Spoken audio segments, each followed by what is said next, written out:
when the kidnapper came charging at us with a dagger in hand. Shin Yanqi thought I would throw myself forward without hesitation, just like in my previous life, to take the blade for him. He held his beloved Xiaoan in his arms, calmly soothing her in a low voice until the blade and the kidnapper's hand pierced his chest, and the pain hit him. Only then did Shin Yanqi look up in disbelief toward where I was standing. I stood motionless, meeting Shiny's gaze with cold indifference. When our eyes met, I curved my lips into a smile at him. Does it hurt? Yeah. It probably does. But compared to the pain from my past life, this is nothing. Shiny. We've got plenty of time to settle this slowly. When I was reborn on the day my husband, award-winning actor Shinshur, let his beloved first love Xiaosum move into our marital home in my previous life. On that very day, I found out at the hospital that I was pregnant.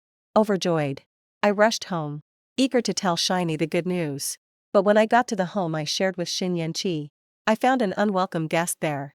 Xiaoan with swollen red eyes and a frail, pitiful look, collapsed into Shin Yanqi's arms and sobbed. Yanhi, back then, I really had no choice. If I didn't leave you, my dad would cut off my mom's medical expenses. For my mom's sake, I had no choice but to give in. All these years, I've missed you every single moment. Shin Yanqi gently raised his hand and wiped the tears from Zai's face. In the way he looked at her, I saw an expression I had never seen before. So gentle, so focused, so full of love. In that instant, something inside my heart cracked open. At last, the two people in the living room, locked in each other's arms with tear-streaked faces as they poured out their hearts, noticed me standing at the door. Shiny let go of Xiaoan in his arms and hurriedly tried to explain to me.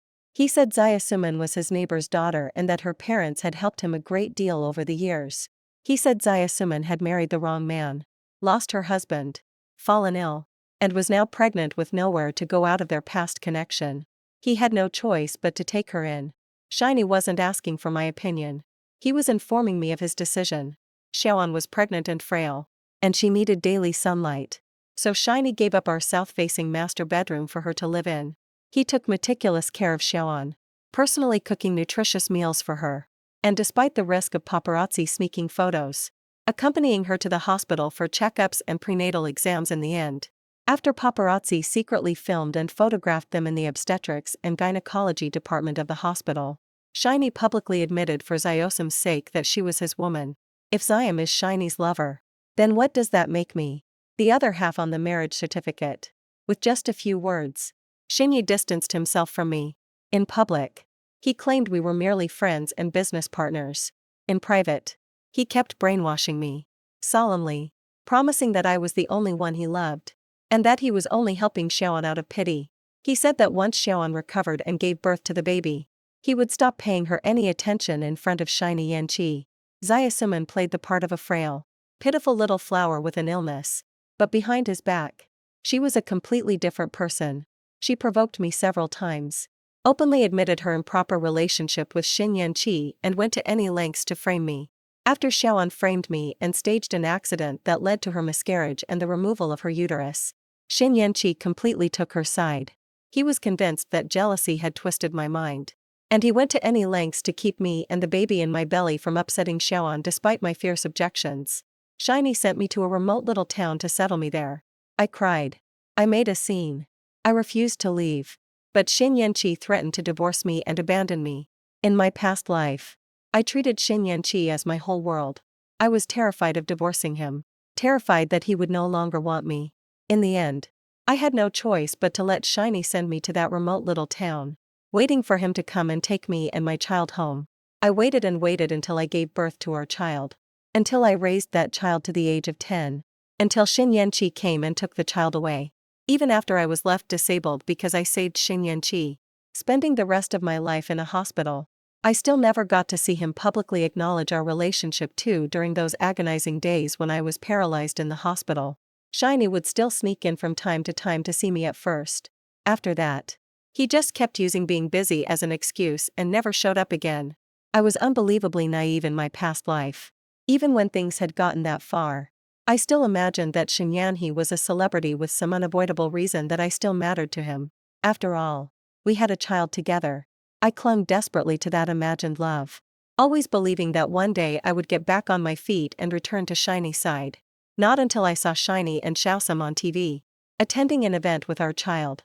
And not until I heard the child I had gone through so much to give birth to call Xiaosuman mom.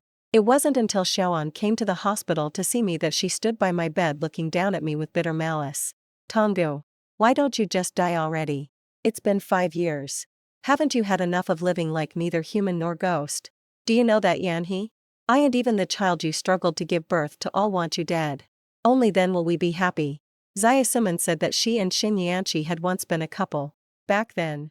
She looked down on Shiny Yanhee when he was down and out. So she married someone else for a better catch.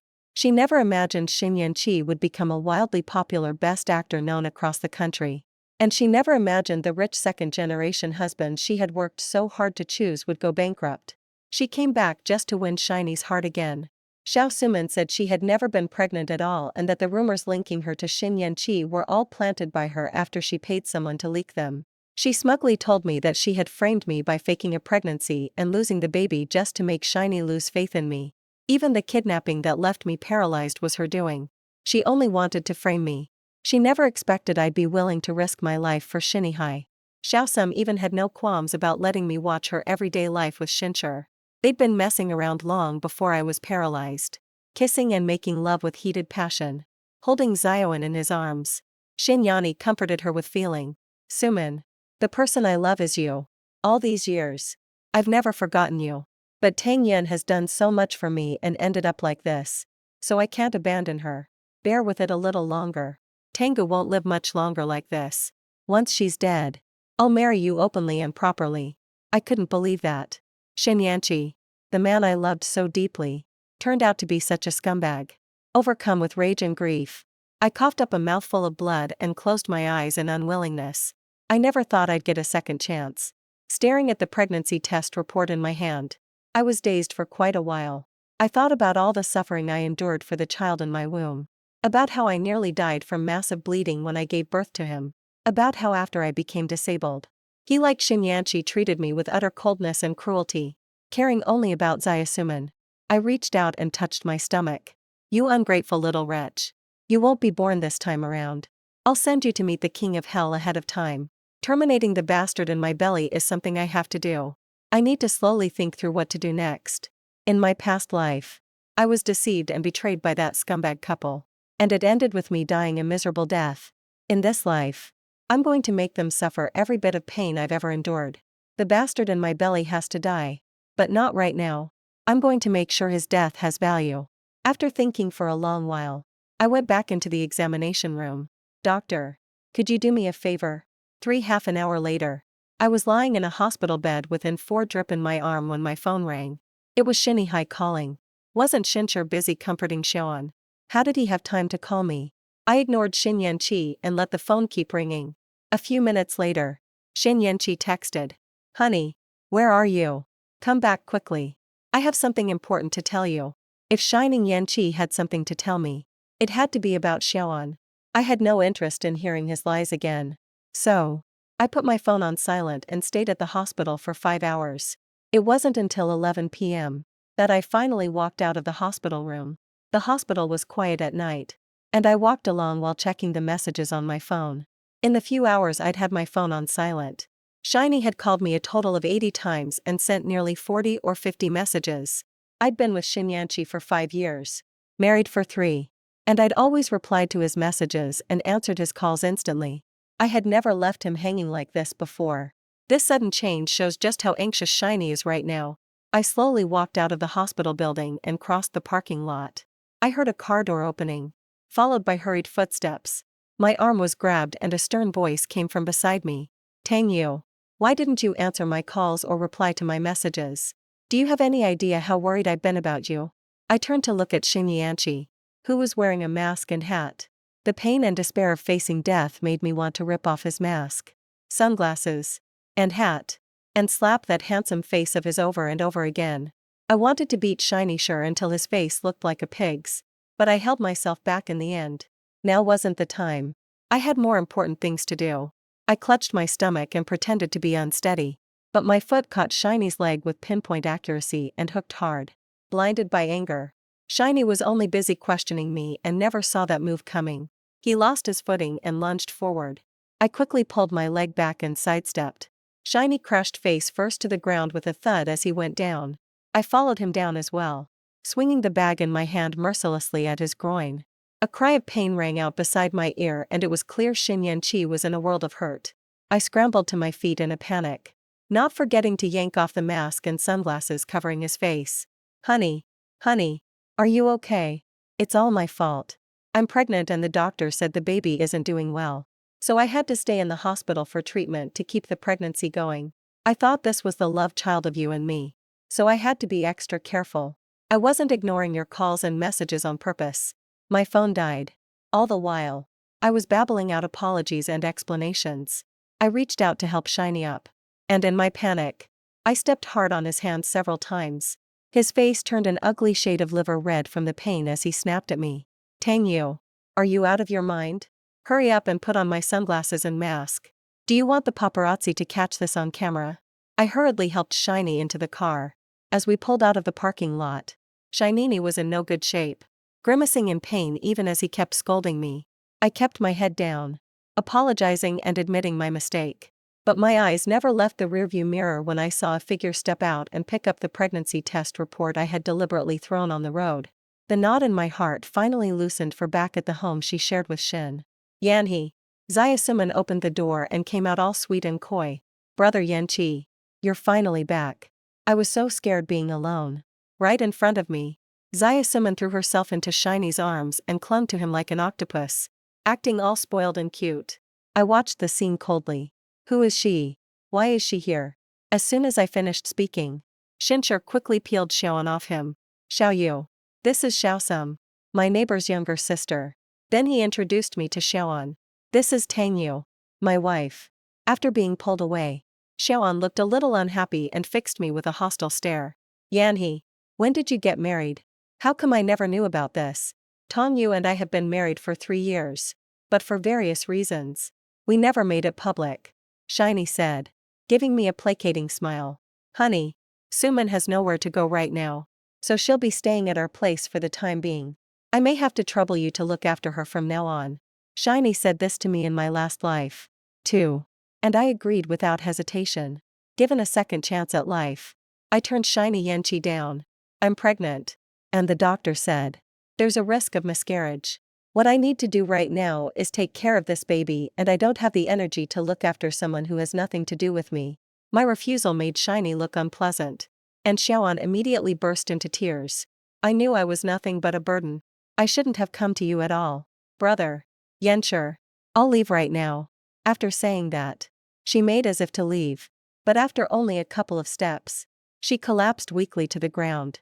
Shiny was startled and hurriedly scooped up the supposedly unconscious Xiaoan to help her in her previous life. This was Xiao's usual trick, crying first, throwing a fit second, and faking a faint third. In my previous life, I thought she was truly ill. So, I always treated her with great caution. Now that I knew she was faking it, I wasn't about to indulge her. So, she liked pretending to faint. Then I'd make sure she learned the consequences. I planted my foot on Xiao's hand and ground down hard. I could see the pain twist her face into something unbearable. A finger hurts all the way to the heart. Xiaosum was in excruciating pain now, but she didn't want all her effort to go to waste. So she kept pretending to be unconscious. I lifted my foot off Xiaosum and pinched the philtrum under her nose. I pinched it until it turned bluish purple and she still kept pretending to be unconscious. Shiny was genuinely panicking. He yelled at me. What are you pinching for? Call 120 now. I let go of Xiaoan and pretended to reach for my phone, my eyes catching sight of a fruit knife on the coffee table beside me.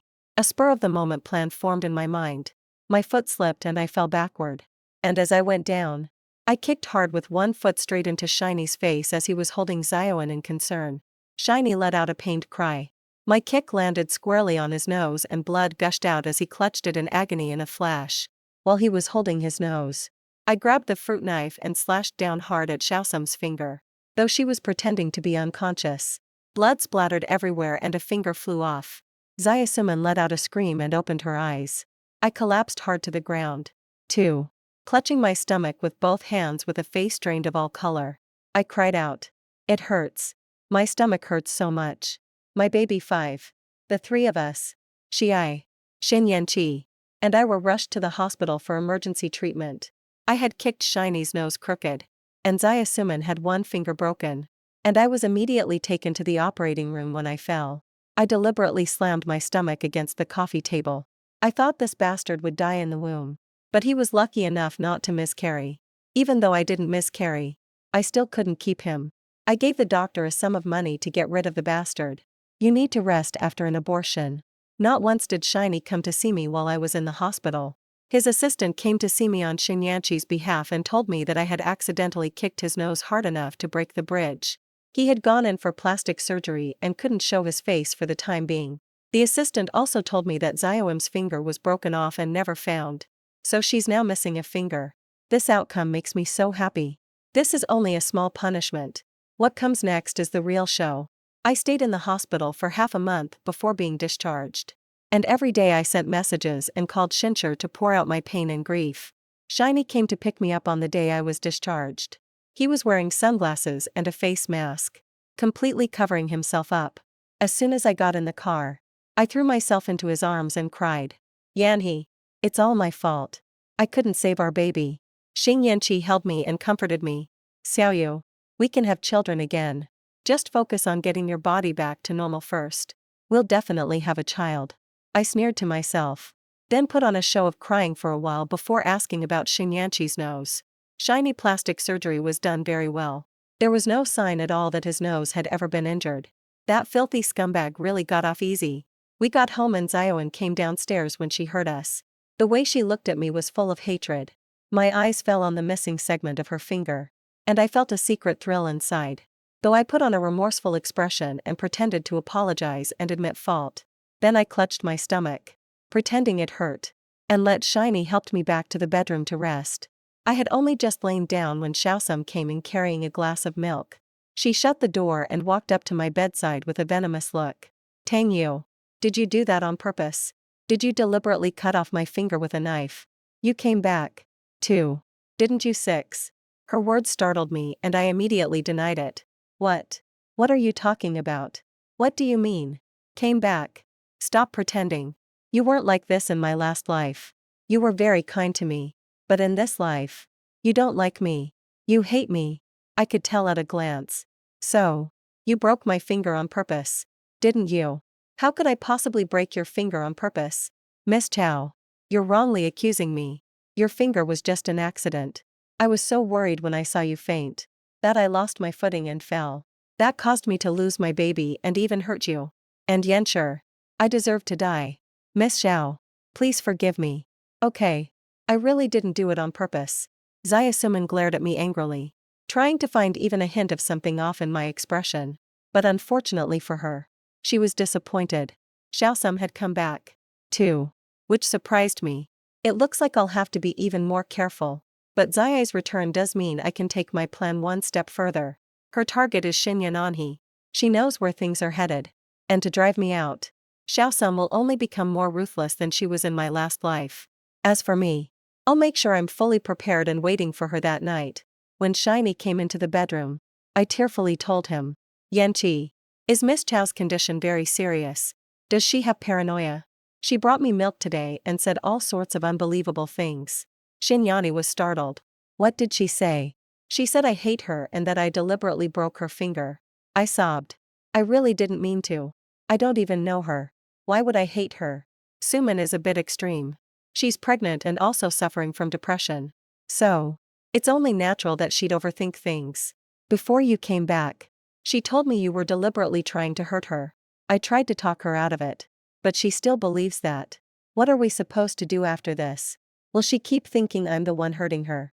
Probably. Then will she come after me? Yanhee, you have to believe me. Please. Please believe me. I love you so much. I don't want to lose you. No one knows how much I love Shin Yanqi better than he does. I've always stayed behind the scenes for him, back when he was still an unknown nobody. I even drank so much trying to win him a role that I ended up vomiting blood after he made it big. I stayed behind the scenes all along and never asked him for anything. He said we wouldn't make our marriage public. So I stayed, hidden in the background. watching him stir up scandal after scandal with other women, swallowing my broken teeth and blood along with every last word. Probably remembering all the things I had done for him before. Shiny looked at me with a trace of pity. Tongu. Xiaoyu. I'll treat you well once you're better. We can try for another child. 7. I deliberately hugged him. Moved. Honey. I'll do whatever you say. I'm worried. Worried about what? I'm worried about Miss Chow. She might really be sick. She actually told me you like her and that she can't live without you.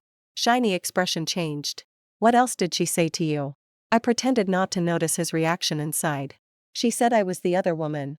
That you and she were the real couple and that you love her very, very much. I let out a sigh. Miss Chia might really be beyond help at this point. The way she is now. I'm honestly worried she might suddenly have a breakdown if she goes out and says something and you're in the middle of a rising career. With so many contracts signed. I'm afraid it'll be hard to explain. Shiny has always presented himself publicly as single, which is why he took on so many ads. Of course. He wouldn't want to be caught on camera and end up paying damages for breach of contract. Compared with his future and his money, Xiaosum wasn't all that important. Shiny took my advice. I understand everything you're saying. It really isn't appropriate for Suman to keep living in our house. I'll have my assistant find a place for her to move out. Thanks to my reminder. Xin Yanqi got up the next morning and had a long talk with Xiaoan. I tiptoed to the study door and heard Xiao's crying coming through loud and clear. I'm not leaving. You promised you'd take care of me for the rest of my life. You promised me if I go out like this now, I'll die. Suman. I can take care of you even if you move out. Be good. I'm not moving. Brother Yanhe. Did Tang Yu put you up to this? Is it because she can't stand me and wants you to kick me out? I'm telling you. I really lived through another lifetime. I'm not lying to you. I'm absolutely certain Tangu is back in our last life. We treated her that way. She hates both you and me. She definitely won't make things easy for us. Impossible. If what you're saying is true. And Tang Yu also got a second chance at life like you then after what we did to her in our last life. Why hasn't she come after us? So. She's already lashed out. Your broken nose.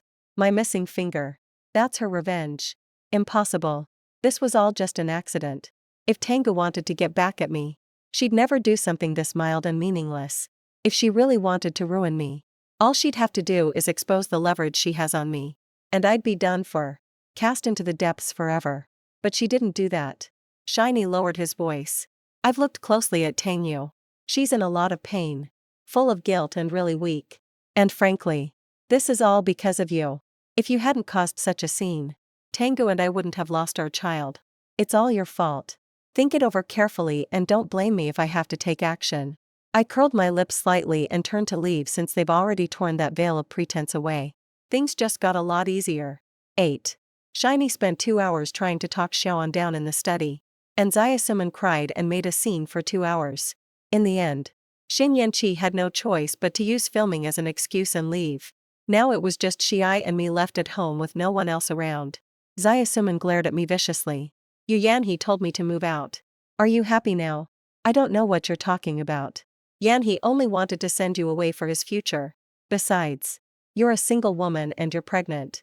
Living in someone else's home is never really appropriate. Is it? Yanhe is only your next door brother. He's not your husband. He has no responsibility or obligation to take care of you. My words enraged Xiaosum. She lunged at me, trying to hit me. I faked being sick on purpose. I deliberately tried to steal Yanhe away from you. And today, I'm going to frame you on purpose. 2. While Xiaoan was cursing at me, I turned on my phone, called Xin Yanqi, and jumped aside to dodge her without even knowing why. Zayasuman cursed at me with filthy words and chased after me. I was forced to run upstairs and she chased after me there too on the 2nd floor. She blocked my way and lunged at me. Go to hell. Today is your death day. As I watched Xiaosuman lunge at me, I deliberately let out a blood-curdling scream for help. Yanhe. Help. Miss Xiao is having an episode. She's gone crazy. She's trying to kill me.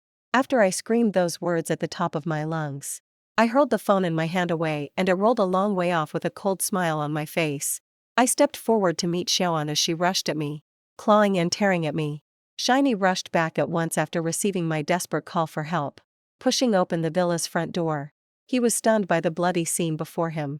Xiaosum and I were both lying on the floor, our bodies soaked in blood. Xiaosum and I were taken to the hospital again after both of us fell from upstairs. I broke my arm. Xiaosuman had it worse than I did. When she fell, she happened to smash into a decorative vase downstairs. My lower body was torn to pieces and left a bloody mess by shards of glass and porcelain. No one knew I did it on purpose. I deliberately left the phone on so Xiaoan would curse me out. All her filthy insults reached shiny ears and the surveillance system in the villa had broken down. The only human witness was the call I made to Shinihai about Xiaosum's breakdown. I pretended to panic and flung my phone away when Xiaoan lunged at me. Then as she charged again, I grabbed Xiaosum and jumped from the second floor. Xiaosuman became my human cushion and she was not unconscious on the spot after she passed out. I took a baseball bat and smashed it hard into Xiaosum's stomach. After watching blood gush out from beneath her, I smashed the vase and glass again, then stuffed shards of porcelain and broken glass into Xiaosum's lower body. In my past life, she falsely accused me of causing her miscarriage, losing the child, and having her uterus removed in this life. Let it all become reality. After looking at my masterpiece with satisfaction, I smeared Xiaosum's blood all over myself, then deliberately injured my own arm, lay down beside her, and pretended to be unconscious. By the time he woke up, news that top actor Shiny's villa had been hit by an incident was already everywhere. 9.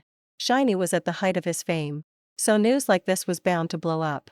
Social media was overwhelmed and everyone was digging into the villa incident involving Xin Yanqi. Once people started digging, things got serious. It turned out there were 2 women caught up in it.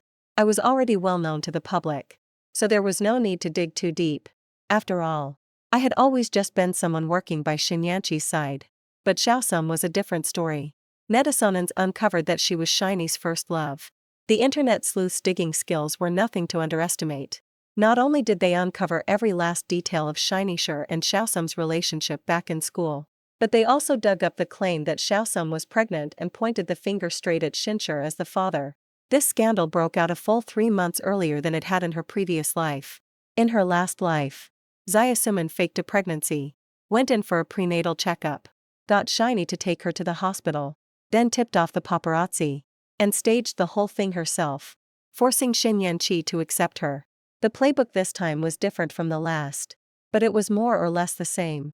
Shiny Yanqi never expected things to turn out like this, but just like in his previous life, after 3 straight days of staying at the top of the trending searches, Xin Yanqi had his agency release a statement acknowledging his relationship with Xiaosum.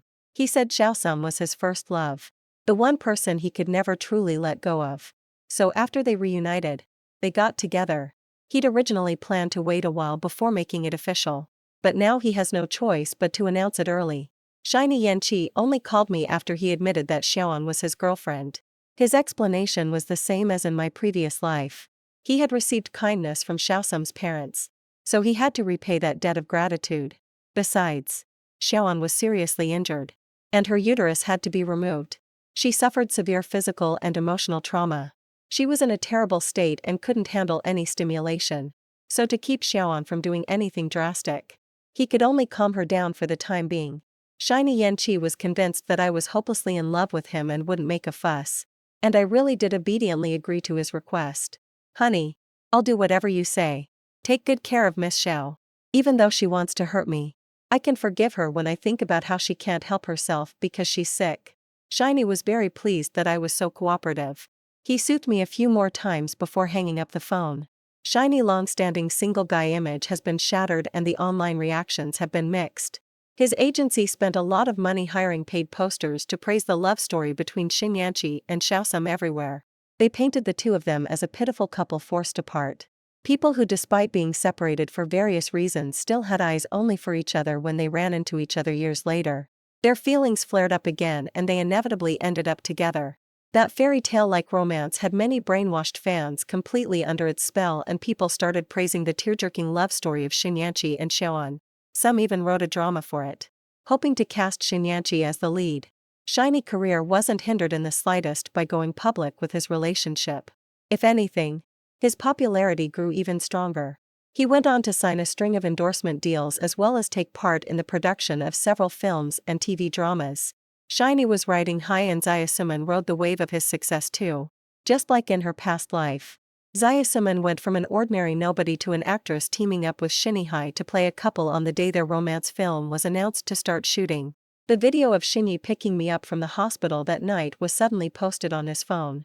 The paparazzo filming the video asked Shin Yi if Zaya Suman was his girlfriend and if he and Zaya Suman were each other's first loves. Unable to forget their old feelings and loving each other so deeply.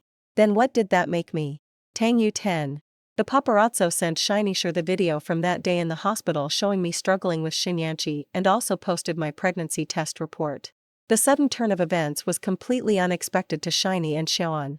The paparazzo's camera captured everything in crystal clear detail, leaving no room for argument. Especially the expression on Shin Yanqi's face as I knocked off his sunglasses and mask. And he fell to the ground. The paparazzi also leaked the conversation between Shin Yanqi and me from that time. In the video, you can clearly hear me calling Shiny husband. And you can clearly hear me telling him that the baby in my womb was unstable because I was pregnant. The video made Shiny as anxious as a cat on hot bricks. He knew all too well how big an impact it would have if the video got out. He took the initiative to contact the paparazzi and tried to silence them. The paparazzi were asking for $1 billion. Shiny had been in the industry for so many years and became hugely famous, so he had indeed made a lot of money. He could come up with $1 billion. But no one would want to spend that kind of money to buy someone's silence. Shiny thought it over for several days, eating and sleeping poorly. So anxious it made him run hot with irritation. His eyes bloodshot. What troubled Shin Yanqi the most was that the paparazzi leaked our marriage certificate.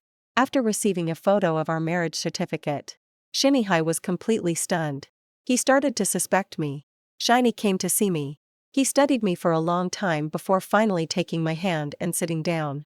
Xiaoyu, I've kept our marriage registration under wraps all this time. How did the paparazzi get a photo of our marriage certificate? Of course, I gave it to them. I sneered inwardly but kept a flustered look on my face. How could that be? I've kept our registration a secret and never told a soul. But the paparazzi already have our marriage certificate now. There's no way I'd expose myself. The only one who could have done this is you. I panicked and denied it. It wasn't me. Honey, it really wasn't me. Why would I have any reason to leak our relationship? Sia, are you upset because you're jealous? Jealous of me and Xiaoan? So honey, I admit I'm jealous about you and Miss Chow. But I love you so much. How could I possibly leak it and ruin you? He knew I loved Shin Yanqi. Of course. He was starting to believe me.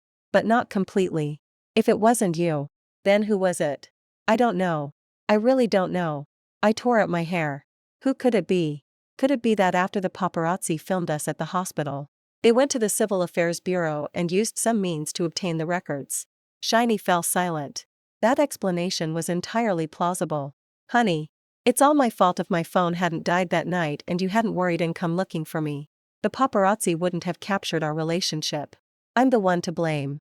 To ensure suspicions, I deliberately took all the blame onto myself. But Shin Yanqi wasn't that easy to fool. Half believing me, half doubting me. He kept watching me wearily after being with Shin Yanqi for so many years. I was far too familiar with every expression and every look in his eyes. So, Shin Yanqi had already started suspecting me. I still haven't managed to get rid of Shin Yanqi and Xiaoan. That shameless couple. I can't blow my cover. I squeezed out a few fake tears. Honey, I don't know why this happened. It was all my carelessness that got us photographed. I'm the one to blame. To keep the paparazzi from hounding and blackmailing you. Let's get divorced. 11. Divorce. Shiny froze with tears streaming down my face. I nodded. Yes. Let's get divorced. We'll go to the Civil Affairs Bureau and file first. That way, even if the paparazzi leak it, we can stick to the same story and keep the damage to a minimum. Shiny frowned. The paparazzi are greedy. They want money. If I can't satisfy them, I'm afraid this will still end up being exposed. And when that happens, it won't just be my career that's ruined. I'll also have to pay cancellation fees. I just signed so many endorsements and film and TV projects. The compensation for breaking those contracts would be no small sum. He pulled out his phone and did the math for quite a while. The compensation would be no less than 1 billion yuan. I sneered inwardly. After all, I was the one who hired the paparazzi. I had already calculated the compensation he'd have to pay later back when he was so smugly keeping up appearances with Xiaoan. That's why I had the paparazzi ask for a 1 billion yuan hush money payment. After following Xinyi for so many years, I knew very well that this 1 billion yuan was the most money Shiny could come up with right now. As long as he paid that money to the paparazzi, that 1 billion yuan would end up in my pocket. Getting the 1 billion yuan first and then making Shiny pay the price was the first thing I had to do. If Xin Yanchi wasn't willing to hand the money over to the paparazzi, there was another way to make him willingly put it in my hands. I wiped away the non-existent tears at the corners of my eyes. So, what do we do now? If we agree to the paparazzi's terms, you'll have to pay 1 billion yuan in hush money. If we don't agree, we'll still have to pay the corresponding breach of contract and termination penalties. Either way, we have to shell out a huge sum. So, is there really no third path for us? Xin Yanhi fell silent and I knew he was weighing his options. After so many years in the entertainment industry, Xin Yanqi had seen celebrities move their assets around countless times. I believe he'll come up with the idea of transferring the assets. Shiny has lost both of his parents. At the moment, I is his wife and the only family he has. And of course, Xiaosum is also someone he has never stopped thinking about. I'm betting that Shiny won't hand over his assets to Xiaoan after all. Xiaosuman abandoned him back then. Leaving your fortune to a woman who once abandoned you is hardly a wise move. Shiny will think of me. I love him so much. I've stayed behind the scenes for him all these years and I'd do anything for him right now. I'm Xin Yanqi's only choice as expected. After a long period of thought, Shiny finally spoke. How about this? I'll give you all the assets under my name. If everything comes to light, take the money and go abroad first. I'll follow shortly. This is the best solution Shiny Yanni can think of right now. Get a divorce and give all the money to my ex-wife. I love him so much that I would never betray him. And if by then he can't hold on to his position, gets sued for damages and ends up penniless, he can come to me. The fish has already taken the bait and Shiny finally worked out the divorce terms with me. He walked away with nothing and all the assets were mine. We signed the divorce agreement that very night and the next day we went to the Civil Affairs Bureau to complete the divorce formalities. 12. All of Shiny's assets were transferred to me and he continued living in the villa registered under my name. The paparazzi were still waiting for Shinihai to come up with the money to keep them quiet and Shincher gave them a vague answer. 1 month later. For that month, he stopped taking endorsements and stopped signing on to any new dramas. He and Xiaoan only went on live streams to cash in on the hype and make quick money. And wherever they went, they were the center of attention in just 1 month. They had made quite a bit of quick cash. And my cooling off period before divorcing Shiny was over. We quietly went to the Civil Affairs office and completed the divorce proceedings. The moment I got the divorce certificate, I felt relieved. I knew I had finally won. From this moment on, the hunt begins. I'm going to make Xin Yanqi and Xiaosuman pay dearly and never recover. But before I could make a move, Xiaosum had already grown impatient. What Xiaoan wanted was to become wildly famous, just like in her previous life. Seeing that Xin Yanqi had only been taking her from one event to another to cash in with no intention of getting her into filming at all, Xiaosum panicked and took the initiative to bring up acting with Xin Yanqi. Shiny had a guilty conscience and turned down Xiaosum's request to put on an act. Xiaoan was angry and got into an argument with Xin Yanchi. Shiny Yanhi was already irritated and didn't indulge her, showing her no leniency. Xiaoan was furious, then pulled that old trick of pretending to faint again. Seeing Xiaosuman faint, Shiny panicked out of concern and hurried to drive her to the hospital, only for their car to be hit head-on by a speeding truck halfway there. Shiny was seriously injured while protecting Xiaosum. He lost consciousness and was rushed to the ER. The doctor said his injuries were severe and he might never wake up. Xiaoan was also lying in the operating room with multiple fractures and barely clinging to life. After getting the news, I rushed to the hospital with Shiny's assistant standing at the operating room door. I thought expressionlessly, Shincha really is lucky. If he died right now, wouldn't that solve everything in one fell swoop? Then what would be the point of my revenge? We can't let Shinyanchi off that easily. I hope the doctors can save him better yet. Let him be saved broken, crippled, and bedridden so he can really enjoy life. Shiny was being resuscitated in the operating room for over 10 hours. And during that time, the doctors issued 4 critical condition notices. I got fed up waiting and stormed off. The next morning, Shinhe's assistant called me and said, "Sister Tang, brother Shin's awake. He's been demanding to see you." 13. When Shin Yanchini woke up, It was practically a medical miracle. After all, when he was being resuscitated, the doctors had said that even if someone in his condition woke up, he'd still have to lie in bed for a year or even longer. Yet, Shiny Sure not only woke up, he was able to see visitors the very next day. I found it odd and kept wondering why.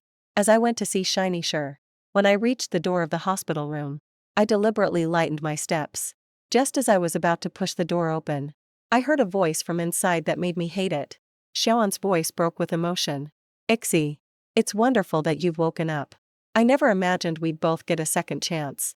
Ixi, even heaven is helping us. Let's be together. Shiny voice sounded no different from before. Whereas Tang Yu, she went back last night. You were in the ER. Your life hanging by a thread. And she didn't even stay by your side. Tang Yu is so vicious. I suspect she was the one who ordered your car accident. How could that be? She loves me so much. She would never do that to me. How could that be impossible? Didn't you come back? If that's the case, then you should know what we did to Tengu in our previous life. Right. We dumped her. Crippled as she was in a nursing home and left her to fend for herself. If we could come back, then Tengu definitely can too. If Tangyu comes back, she'll surely hate us to death. With that much hatred toward us, won't she try to get rid of us as soon as possible? Xin Yanshi let out an awe. If that's the case, then we're in big trouble. What's wrong? I divorced Tangyu and I gave her all my assets. If she's been reborn like us, too, wouldn't she come after me right away? You fool. Yanhe, how could you be so foolish? Hearing that Xin Yanhe had given all his assets to me, Xiaoan was heartbroken and furious. What do we do now? What's Yanhe going to do now? There's only one way. Xin Yanqi's voice was icy cold. I'll test Tangyu first and see whether she's come back. If she has, then things will get tricky. If she hasn't, we can do it the same way as last time. I didn't listen any longer and just turned and left. In my past life, I always thought only Xiaosum had set me up. And Shiny knew nothing about it. What I never expected was that after being given a second chance at life, Xin Yanqi would actually bring up how I had shielded him from a knife in my previous life. All in an attempt to scheme against me. You two shameless scumbags. Just you wait. I will never let you get away with this. I swear I'll make sure you all die a horrible death and have nowhere to be buried. 14. When I went back to Shiny's hospital room, I brought a jar of nourishing soup I'd simmered. His eyes had been rubbed with scallion water and were swollen like steamed buns. When I saw Xin Yanhe, I was in tears and he hugged me and cried too. We were both putting on our best performances. Shiny kept probing me and I handled it without missing a beat. In the end, Xin Yanqi took the initiative and asked me to sign a property transfer agreement. The beneficiary was him. I agreed without hesitation and immediately called the lawyer to come over. Seeing that I didn't object at all, a look of guilt appeared in Shinishi's eyes.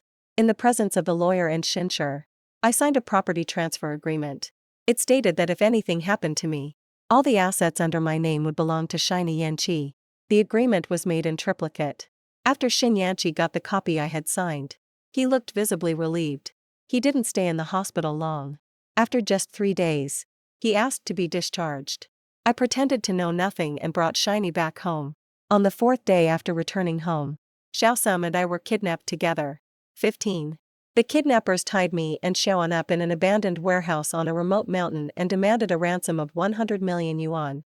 Shiny brought the ransom up the mountain to rescue us, playing out exactly the same scene as in my previous life. After the ransom was handed over to the kidnappers, they made the exact same move as in my previous life. Kill the hostage. When the kidnapper came at us with a knife, sneering with a twisted grin, I saw it all clearly. Xin Yanqi was holding Xiaoan, soothing her without a care in the world. He was waiting for me to save him again, just like in my last life. To take the knife for him. Too bad for him. That was never going to happen. It wasn't until the blade pierced Shiny's abdomen and ran him clean through that he finally reacted and looked over at me. I stood not far from Shinihai, silently watching him. I watched as blood sprayed from Shiny his body, splattering everywhere. I heard Shiny Yanni let out a pained hell from the agony and I saw Zayasuman, her face covered in blood, push him away and try to escape. I saw the kidnapper grab Xiaosum and drive a knife into her eye. As soon as the kidnapper drew the knife, Zayosum's sharp, dark eyes were fixed on the blad's tip. I saw Shinyi lying on the ground in agony, clutching his stomach. The wound was huge. And his hands couldn't cover it. I saw his intestines spilling out. I watched the kidnapper keep slashing at Xin Yanqi and Xiaosum. I watched as their hamstrings and tendons were cut. And then I heard sirens outside. The kidnappers scattered and fled. And I took the chance to collapse onto the ground. Shiny and Xiaoan were left permanently disabled. And the police also uncovered their plot to hire someone to kill me. News that Shincher had cheated on his wife with Xiaoan and hired a hitman to kill his ex-wife instantly dominated the front pages of major news outlets. Not only were they crippled, but they also faced criminal charges that could land them in prison. And I went to visit Shinenchi in prison 3 months later. He slumped in his wheelchair, staring blankly through the iron bars, and saw me come in. Shiny tried to move a few times, but it was futile. The kidnappers had severed the tendons in both his arms and legs. He would never be able to use his arms or legs again for the rest of his life. I looked at him with a smile. Well, Xin Yanqini. Long time no see. So, you came back and then set all of this up. I don't know what you're talking about. The kidnappers were hired by you and Zioan, weren't they? You vicious woman. My words nearly made Shiny jump to his feet in anger. If only he could move. I smiled at him. Compared to you, I'm nothing. Shiny. I've been waiting for a chance. And I never expected you to hand yourself to me. I only added another 5 million to what you'd already paid to hire someone to do it. And the result was very much to my liking. Shiny let out a hoarser. But I remained unmoved. This is only the first step. I consulted a lawyer and they said someone in your situation can't possibly go to jail. I've also forgiven you and don't plan to hold you accountable. I even went out of my way to find a place that would take you and Xiaoan in, and I hope you two enjoy spending the rest of your lives there. After all, I went to the trouble of paying a high price to find caregivers for that place. So, Shincher and Xiaosum should be able to enjoy the rest of their lives there. They'll spend this life living in darkness and damp, cursed and beaten every day, eating moldy food, surviving like rats in a sewer. As for me, I'll take my billion and travel the world in style. If I want, I can even find a few handsome young guys to spice things up from this point on. My life and Xin Yanqi and Xiaosum's lives will be as different as heaven and earth. They can only live in misery the way I did in my past life. While I'm free, rich, and have all the time in the world. This life, I'm going to enjoy myself to the fullest. Watch them suffer every last bit of torment and slowly die. End of full text. That's all for the first story. Don't go anywhere. The next one gets even better. With the college entrance exam over, everyone wants to find a summer job, make some money, buy a phone, and go traveling. The class beauty Jiang Shi said her cousin was in an industrial park in Dubai and that they were hiring a large number of high-paying summer workers. The pay was 1,000 a day with food and lodging included, plus round-trip airfare. Everyone started dreaming of getting rich overnight and signed up enthusiastically. I advised everyone not to be tempted by the high pay and had my parents post in the parents group. The parents quickly stepped in and stopped their kids from going to Dubai to work. In the end, the class beauty was the only one who went to Dubai a month later.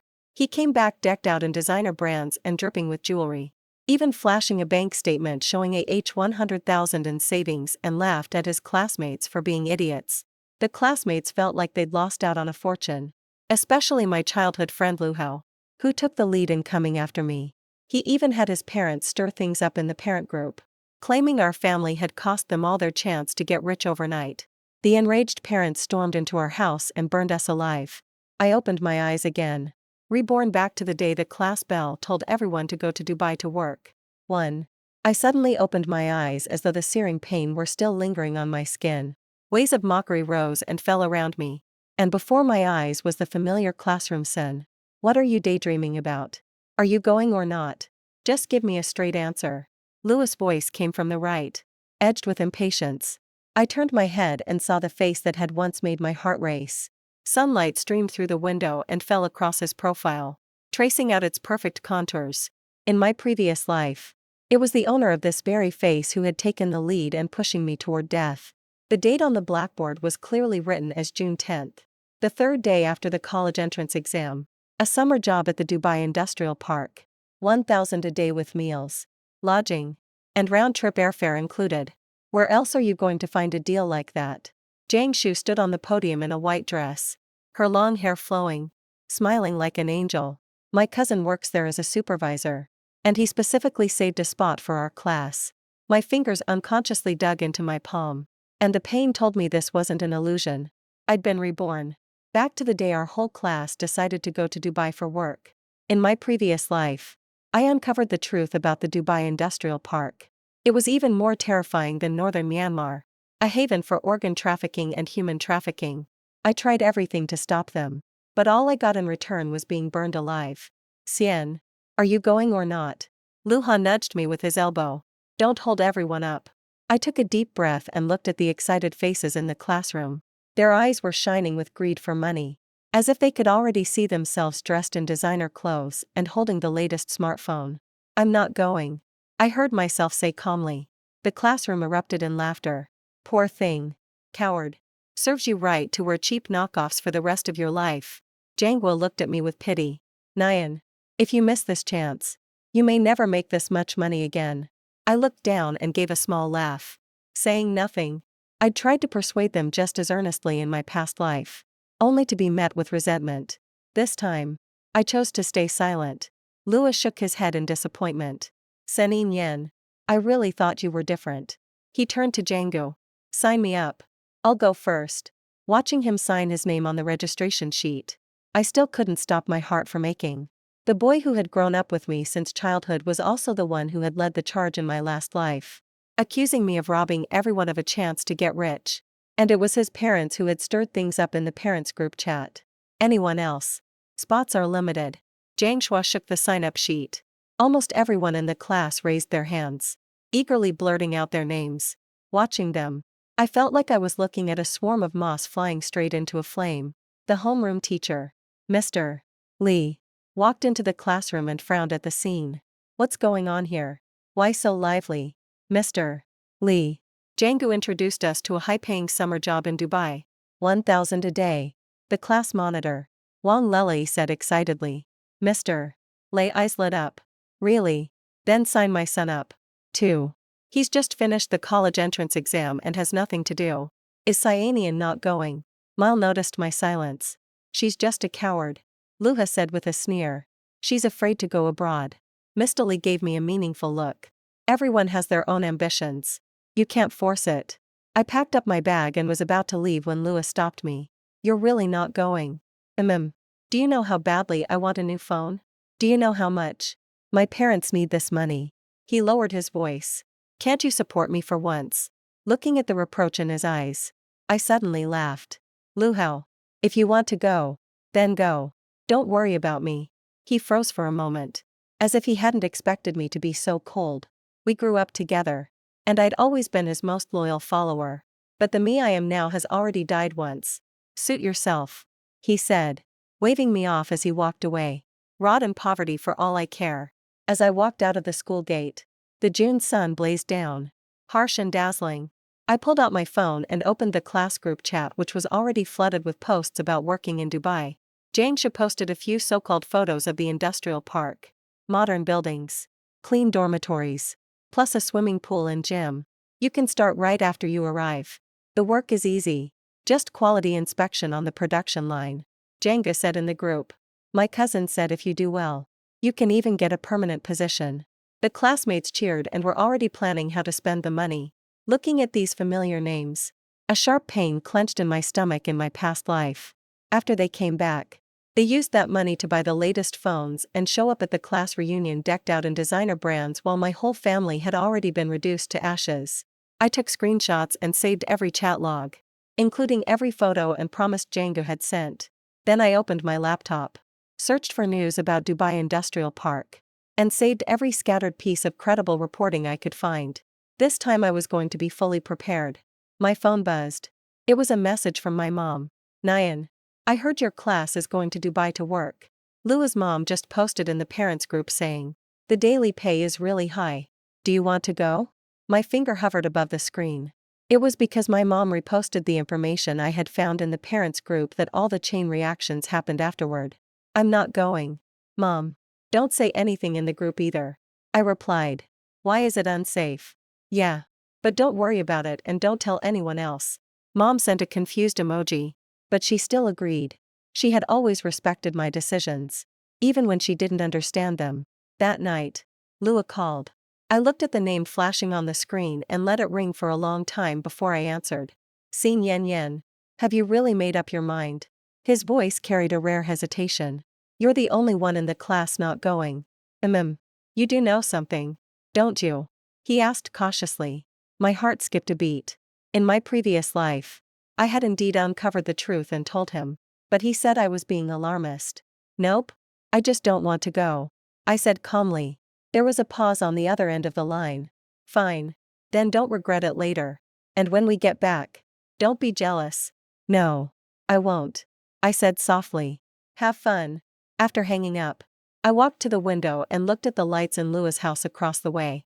His mother was on the balcony chatting excitedly on the phone, probably bragging to relatives that her son was going to Dubai to make big money. I drew the curtains, shutting out that harsh glare. Tomorrow they'll hand over their passports and deposit and set off a week later. As for me, all I had to do was wait quietly and watch them step by step walk toward the abyss they had chosen for themselves. 2. A week passed in the blink of an eye. The classroom was filled with a festive, joyful atmosphere. The classmates were showing off their newly bought suitcases and discussing what clothes to bring to Dubai. Django was being treated like a queen, showered with attention, and kept repeating, my cousin said this and that. Sinian, are you really not changing your mind? Class monitor Wang Lele rarely showed concern for me. There are still spots left if you want to join. I shook my head. No need. Thanks. TCH. Look at you acting all superior. Jean Lee, the class rep, rolled her eyes. What? Scared you won't be able to afford the deposit because your family's poor. My grip on the pen tightened in my previous life. After Jean Lee came back, she used the money she made in Dubai to buy a full set of Chanel, then deliberately spilled her drink on the only dress I had at the class reunion. Zhang Lei. Don't say that. Lua suddenly spoke up. Si Yen just has her own thoughts. I looked at him in surprise. Ever since I turned down the trip to Dubai, this was the first time he had stood up for me. Zhang Li curled her lip. Lu Hao. Don't tell me you like Saint Yen. We're about to go to Dubai and you're still defending her. What nonsense. Lua said, his face wreathing. I just think it's wrong to force people into things. Django walked over and looped her arm affectionately through Lu Ha's brother. How just ignore them. My cousin just texted me saying he's arranged the best positions for us. She glanced at me. Some people are just not meant for that kind of luck. Watching Lu Ha let Jang cling to his arm, I couldn't help feeling a sharp stab in my heart even knowing his true colors. A relationship built over more than 10 years wasn't something I could just let go of that easily. Quiet down. Everyone. Homeroom teacher Mr. Lee walked into the classroom. As for the matter of going to Dubai for work, the school neither encourages nor opposes it in principle. But since everyone's going, I have a waiver here that needs to be signed by a parent. I watched the thin sheet of paper get passed around among my classmates. How ironic. In my previous life, when I desperately tried to stop them, they said I was blocking everyone from getting rich. This time, I kept quiet and yet they all had to sign a disclaimer. Sinanian. You don't need to sign. Teacher Lee said as he collected the last form. I know. I replied calmly after school. My classmates were buzzing excitedly about meeting at the airport tomorrow. I quietly packed up my bag. Just as usual. Ready to leave on my own. Cyanian Lewis stopped me in the hallway. Tomorrow. Will you come see me off? I looked up at him. The sunlight shone from behind him, casting a golden edge around him, just like the bright, carefree boy in my memories. But I knew exactly how ugly things were beneath that surface. No, I said flatly. He froze, clearly not expecting me to turn him down so bluntly. Why? Aren't we friends? Lou? I looked him straight in the eye. You know why? For a moment, panic flashed across his face before he quickly regained his composure. I don't know what you're talking about. If this is because Jiang Shu is jealous. No. I cut him off. I'm just tired. I walked around him and left, hearing him shout after me. You'll regret this. Just wait till we make big money and come back. You can forget about getting a share. I didn't look back. I just raised my hand and waved goodbye. After tomorrow, the boy I once thought I'd be with for life would set off down a one-way road. And I would witness it all with my own eyes that night. I had a dream. I dreamed of the day I had been burned to death in my previous life. And Lua was standing in the angry crowd, wearing a ferocious expression I had never seen before. He was holding a torch, his eyes flashing with a manic gleam. It's all your fault. He screamed. If you hadn't meddled, I'd be rich by now. The torch fell and searing pain washed over my entire body. I woke up screaming, drenched in cold sweat outside the window. Dawn was just beginning to break. Today was the day they were leaving. I unlocked my phone and the class group chat was already blowing up. The students were excitedly taking selfies at the airport, while Jangsha kept reminding them of important things like a tour guide. I saved every photo, especially the selfies that showed they were in good spirits. Those would all be evidence someday. Mom knocked and came in. Inyen. Are you okay? I heard you scream. I had a nightmare, I said with a forced smile. Mom. Some of my classmates are going to Dubai to work today. You want to go? Mom asked. Surprised. No. But you can go take a look. Snap a few photos or something, I said softly. Just as a keepsake. Mom looked at me in confusion. But she still agreed. She didn't know what I was really after. But to her, it was just fulfilling a small request from her daughter. 2 hours later, Mom came back looking a little odd. What's wrong? I asked. Those parents. Mom shook her head. They're insane. It's like the kids aren't going to work. They're going to strike gold. She showed me photos on her phone. The parents crowding around Jane Schwa with flattery and forced smiles, all trying to shove red envelopes into her hands. The classmates holding a hastily made banner that read Dubai Gold Rush Squad. And Lua's mom flashing a V sign at the camera shouting, my son's going to make big money. Sine and Yen didn't come. In the photo, Jang Shwed deliberately called out loudly, what a pity. You missed your chance to change her fate. The camera cut to Lu Hao. His expression was complicated. Maybe she's got something going on. I let out a cold laugh. In my previous life, he was the one who led the mockery of me. Now he was suddenly acting like a good guy in this one. By the way, Mom suddenly said, Lu Hao asked me to pass on a message to you. He said he'd bring you a gift. What else did he say? Just tell him. I hope you're not mad at him. Mom looked at me in confusion. Did you two have a fight? No. I put my phone away. Mom. Send me these photos. Will you? Around noon. The class group chat was updated with boarding photos. Janga shared a video of the students cheering excitedly in the cabin, shouting to the camera. Dubai. Here we come. Lua sat by the window, staring out in a daze, looking as if he had something weighing on his mind. I left the group chat, turned on my computer, and created a new folder named Evidence. Inside, I neatly organized and saved every chat log, photo, and video along with the news reports I'd found online about Dubai job scams. After that, I stepped out onto the balcony and looked up at the distant sky. Right then, the plane carrying 43 classmates and the homeroom teacher's son was cutting through the clouds, heading toward the paradise they had imagined. And I knew that all that awaited them there was hell. 3 days had passed and the class group chat was as peaceful as ever. Jangwa dutifully sent her work updates every day. A spacious, well-lit workshop, a generous buffet, and recreational facilities in the dorms. In the photos, our classmates were all wearing matching uniforms, smiling brightly. This job is super easy, Jang Lei said in a voice message in the group chat. All you do is check electronic products for defects. And you can make money sitting down. I made 1,000 dams on my first day. The class sports rep, Zio Gang, said excitedly. That's the equivalent of 2,000 yuan. I looked at those messages and a cold smile crept across my lips. My phone buzzed. It was a private message from Lu Hao Nyan. Are you okay? I'm okay, I replied briefly. This place feels a little off. His message carried hesitation. We still haven't seen Jianyua's cousin and phones aren't allowed at the workplace. We only get 1 hour a day to use them. My heart started racing. Was he asking me for help? Then be careful. In the end, that was all I sent back. You're not going to ask for the details. He seemed surprised. If you want to tell me, you will. The chat box showed the other person is typing. For a long time. In the end, he only sent maybe I'm overthinking it. The pay here is indeed high. And they gave out a bonus today. I didn't reply. By the time they realized something was off, it was already too late. They had signed the contract and handed over their passports. So leaving now was almost impossible. On the 4th day, the class group chat suddenly fell silent. The usual good morning Dubai message, which always appeared right at 8 a.m., didn't show up. By noon, some parents were already asking about it in the group chat, probably just busy with work. Jenga mom said in the group chat. My shuro said she sometimes has to work overtime to keep up with orders. But by evening there was still no news. The parents grew anxious and kept at Jang Shu and the other classmates. But no one replied. My phone rang. It was Luha's mom.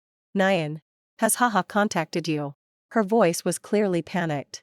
We haven't heard from him since yesterday. No. I said calmly. Auntie. Don't worry. Maybe the phone just ran out of battery. Impossible. Haha. Brought 3 power banks and there's been no news from the whole class. That doesn't make sense. Her voice turned sharp. Why didn't you go in the first place? Do you know something? I was already prepared. Auntie. The class group chat has all the chat records. I wasn't involved from start to finish. If you're not comfortable with that, you can call the police. She hung up, clearly very displeased with my attitude. Sure enough. In less than half an hour, someone in the parents' chat had mentioned my mom. Does your Inyan know something? Why is she the only one in the whole class who isn't going? My mom called to ask what was going on and I told her to hand the phone to that parent. Mr. Wong. I just don't like going abroad. That's all. All of the messages Jang Shua posted in the class group are still there. If you're worried, you can contact the embassy. After hanging up, I opened my computer and backed up all the chat logs from the past few days. A storm was coming and I had to be prepared by the 5th day. They were still out of contact. The parents were already in a panic. Someone suggested calling the police. But Jang's parents stopped them. Let's wait a little longer. It could just be a signal issue. On the morning of the 6th day, my doorbell rang nonstop. When I opened the door, Lua's mother and several other parents rushed in. Her eyes were swollen and red clearly from crying. Seeing Ini, she grabbed my shoulders and shook me. You must know something. Haha sent a strange message last night and we haven't been able to reach him since. I pulled free from her grip. What message? Trembling, she pulled out her phone. On the screen was a text from Luho. Mom. Help me. This isn't the message cut off there. Other parents quickly showed similar fragmented messages they had received. Dad. I want to come home. They took our. Janga's cousin is just I don't know what's going on. I stepped back. But you can look up the news about the Dubai Industrial Park. One parent quickly searched on his phone and his face turned deathly pale in an instant. Oh my god.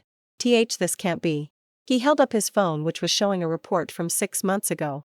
Beware of high-paying job scams in Dubai. In fact, an international organ trafficking ring Lu house. Mother let out a piercing scream and collapsed onto the floor. My ho. Some of the other parents were crying uncontrollably. Some were angrily hurling curses and others had already pulled out their phones to call the police in the chaos. Someone pointed at me and shouted. Why didn't you say anything? You knew all along. Didn't you? You just stood there and watched our kids go to their deaths. I calmly opened my computer and pulled up the folder labeled evidence. These are all the class group chat records from when Jang first proposed the part-time job plan up until yesterday. I never took part in encouraging them.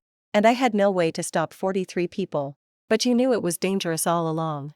Lua's mother struggled to her feet. Her eyes blazing with hatred. You just stood by and did nothing. Auntie, I said. Looking straight into her eyes. We're all adults here. And you supported it.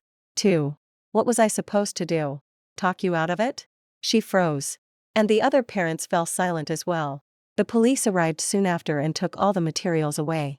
The parents left like walking corpses. And only Luha's mother remained at the doorway, staring at me with empty eyes. Haha has always liked you, she said suddenly. Before he left. He even said he wanted to buy you the most expensive gift. My heart clenched as if an invisible hand had grabbed it. But I kept my face calm. Auntie. The police will do everything they can to find them. She shook her head. And staggered away. I closed the door. Leaned against it. And slowly slid down to the floor. The satisfaction of revenge never came. In its place was an indescribable heaviness. I took out my phone and looked at the last message Lua had sent me. It's kind of weird here. If I had asked one more question back then, would things have turned out differently? If I had told him the truth, would he have believed me? But soon I shook my head and pushed those thoughts away. In my previous life, I had already tried to warn them only to see my whole family killed. This time I chose to protect myself. Nothing more. The police moved quickly, working with Dubai police through Interpol. 3 days later, word came in the so-called industrial park had been found. And it was actually a hidden organ trafficking operation. Most of the students were rescued, but 7 of them had already lost a kidney or a cornea. Django wasn't on the list of survivors. Police suspect she knew something and may already have fled to another country. I sat in front of the TV watching the rescue footage on the news. My classmates reduced to skin and bones were carried on to ambulances, some with thick bandages wrapped around their stomachs. The camera panned over a familiar figure. Lua was lying on a stretcher, his left eye covered with a bandage. The reporter said some victims had their organs illegally removed. The criminal gang lured young people abroad with promises of high-paying jobs. The ringing phone cut off the report. It was Mom, her voice trembling. She said, "Nyan Yen. Lua's mother just killed herself." For the news footage on the TV screen felt like a blunt knife, slowly cutting at my nerves. The reporter stood outside a hospital in Dubai with paramedics and ambulance crews hurrying back and forth behind him. Breaking news from our station. 43 of our high school students have fallen victim to a fake job scam in Dubai. They have all now been found and 7 of them underwent organ removal surgery. The camera cut to the familiar figure on the stretcher. Lua's left eye was covered with a blood-soaked bandage, and his right eye stared blankly into the sky. His school uniform hung loosely on him, and there were still clear marks of restraint on his wrists on the other end of the line. Mom's voice came through in tears. Lua's mother took an entire bottle of sleeping pills. By the time she was found, it was already. She cursed you in her farewell note. I gripped my phone so tightly my knuckles went white. What did she write? She said, "You were a heartless monster just standing by and watching her son die." Mom choked up. "Nian, what on earth is going on? Why are all the parents blaming you?" I closed my eyes and Aunt Lou's face, always wearing that gentle smile, came to mind. But in my last life, she was the one at the very front, torch in hand. "Mom, I'll be home right away." I hung up and took one last look at the TV. The screen was showing my classmates being carried onto a plane, each of them looking like hollowed-out puppets. On the way home, my phone kept vibrating nonstop. The class group chat, quiet for days, suddenly came alive, only with parents' hysterical accusations. "Seeing Eni. Get out here. You knew all along. Didn't you? My daughter's missing a kidney. Are you happy now? You murderer." I took screenshots and saved every message, my hands steady beyond belief. More than a dozen parents were gathered outside my door. And the moment they saw me, they lunged at me like wolf spotting. "Pray, why didn't you say anything?"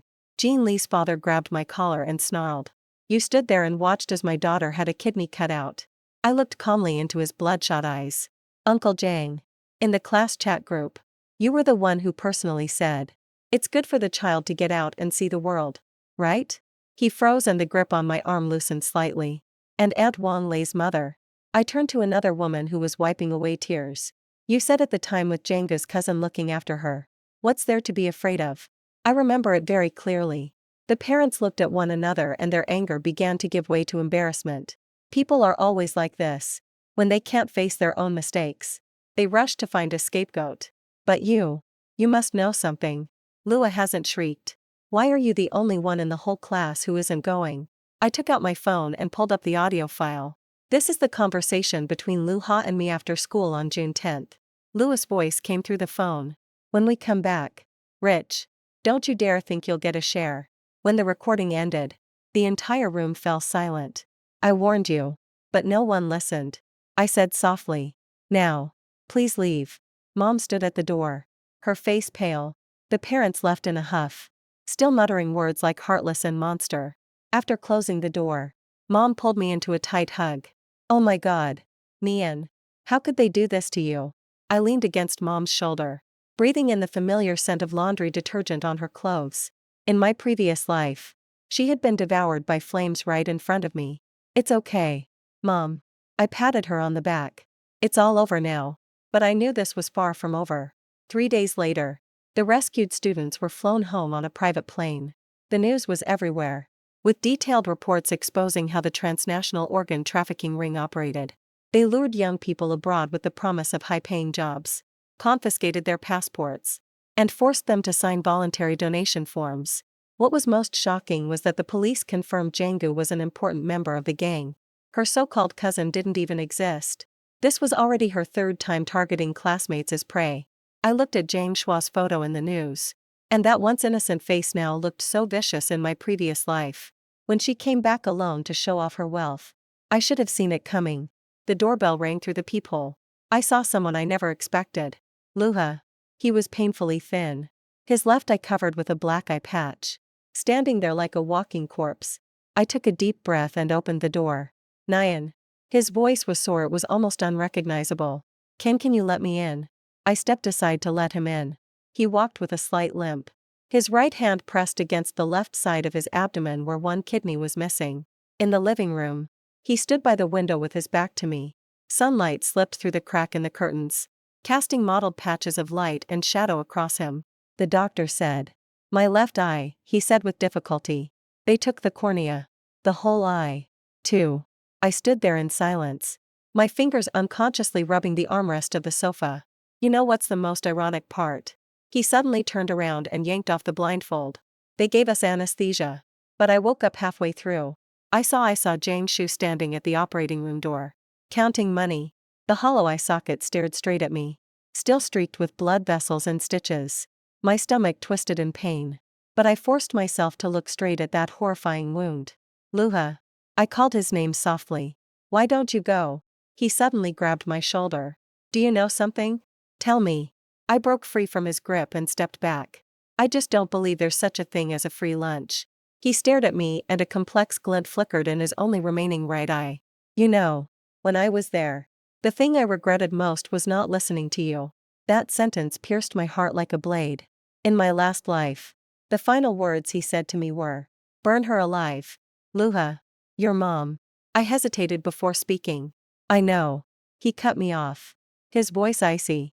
She left a suicide note to curse you out. But she forgot. It was she who forced me to sign up in the first place. I looked at him in shock. This was nothing like the reaction I had expected. We all sinners, he put his eye patch back on. Myself included. I looked at his trembling hand. The bruises from the needle still visible on it. Sunlight fell across his hollow cheeks, casting deep shadows. Do you hate me? I asked softly. Luha raised his head. And a flicker of emotion passed through that one eye. I hate everyone. Including myself. My mom came out of the kitchen carrying tea. When she saw Luha's state, she was visibly startled. But she still politely set the cup down. Luha thanked her. But didn't move. Auntie. He suddenly said. Could you let Nyan and me talk alone? My mom looked at me with concern. And I nodded. After she left, Luha took an old phone out of his pocket. This I secretly hid it while I was over there. He opened a photo album and handed it to me. Look, on the screen was a blurry photo. You could just make out that it was a makeshift operating room. There were bloodstains on the floor and a few insulated boxes were piled in the corner. I took it secretly after they found out. He instinctively touched his blindfold. But the photos were uploaded to the cloud drive automatically.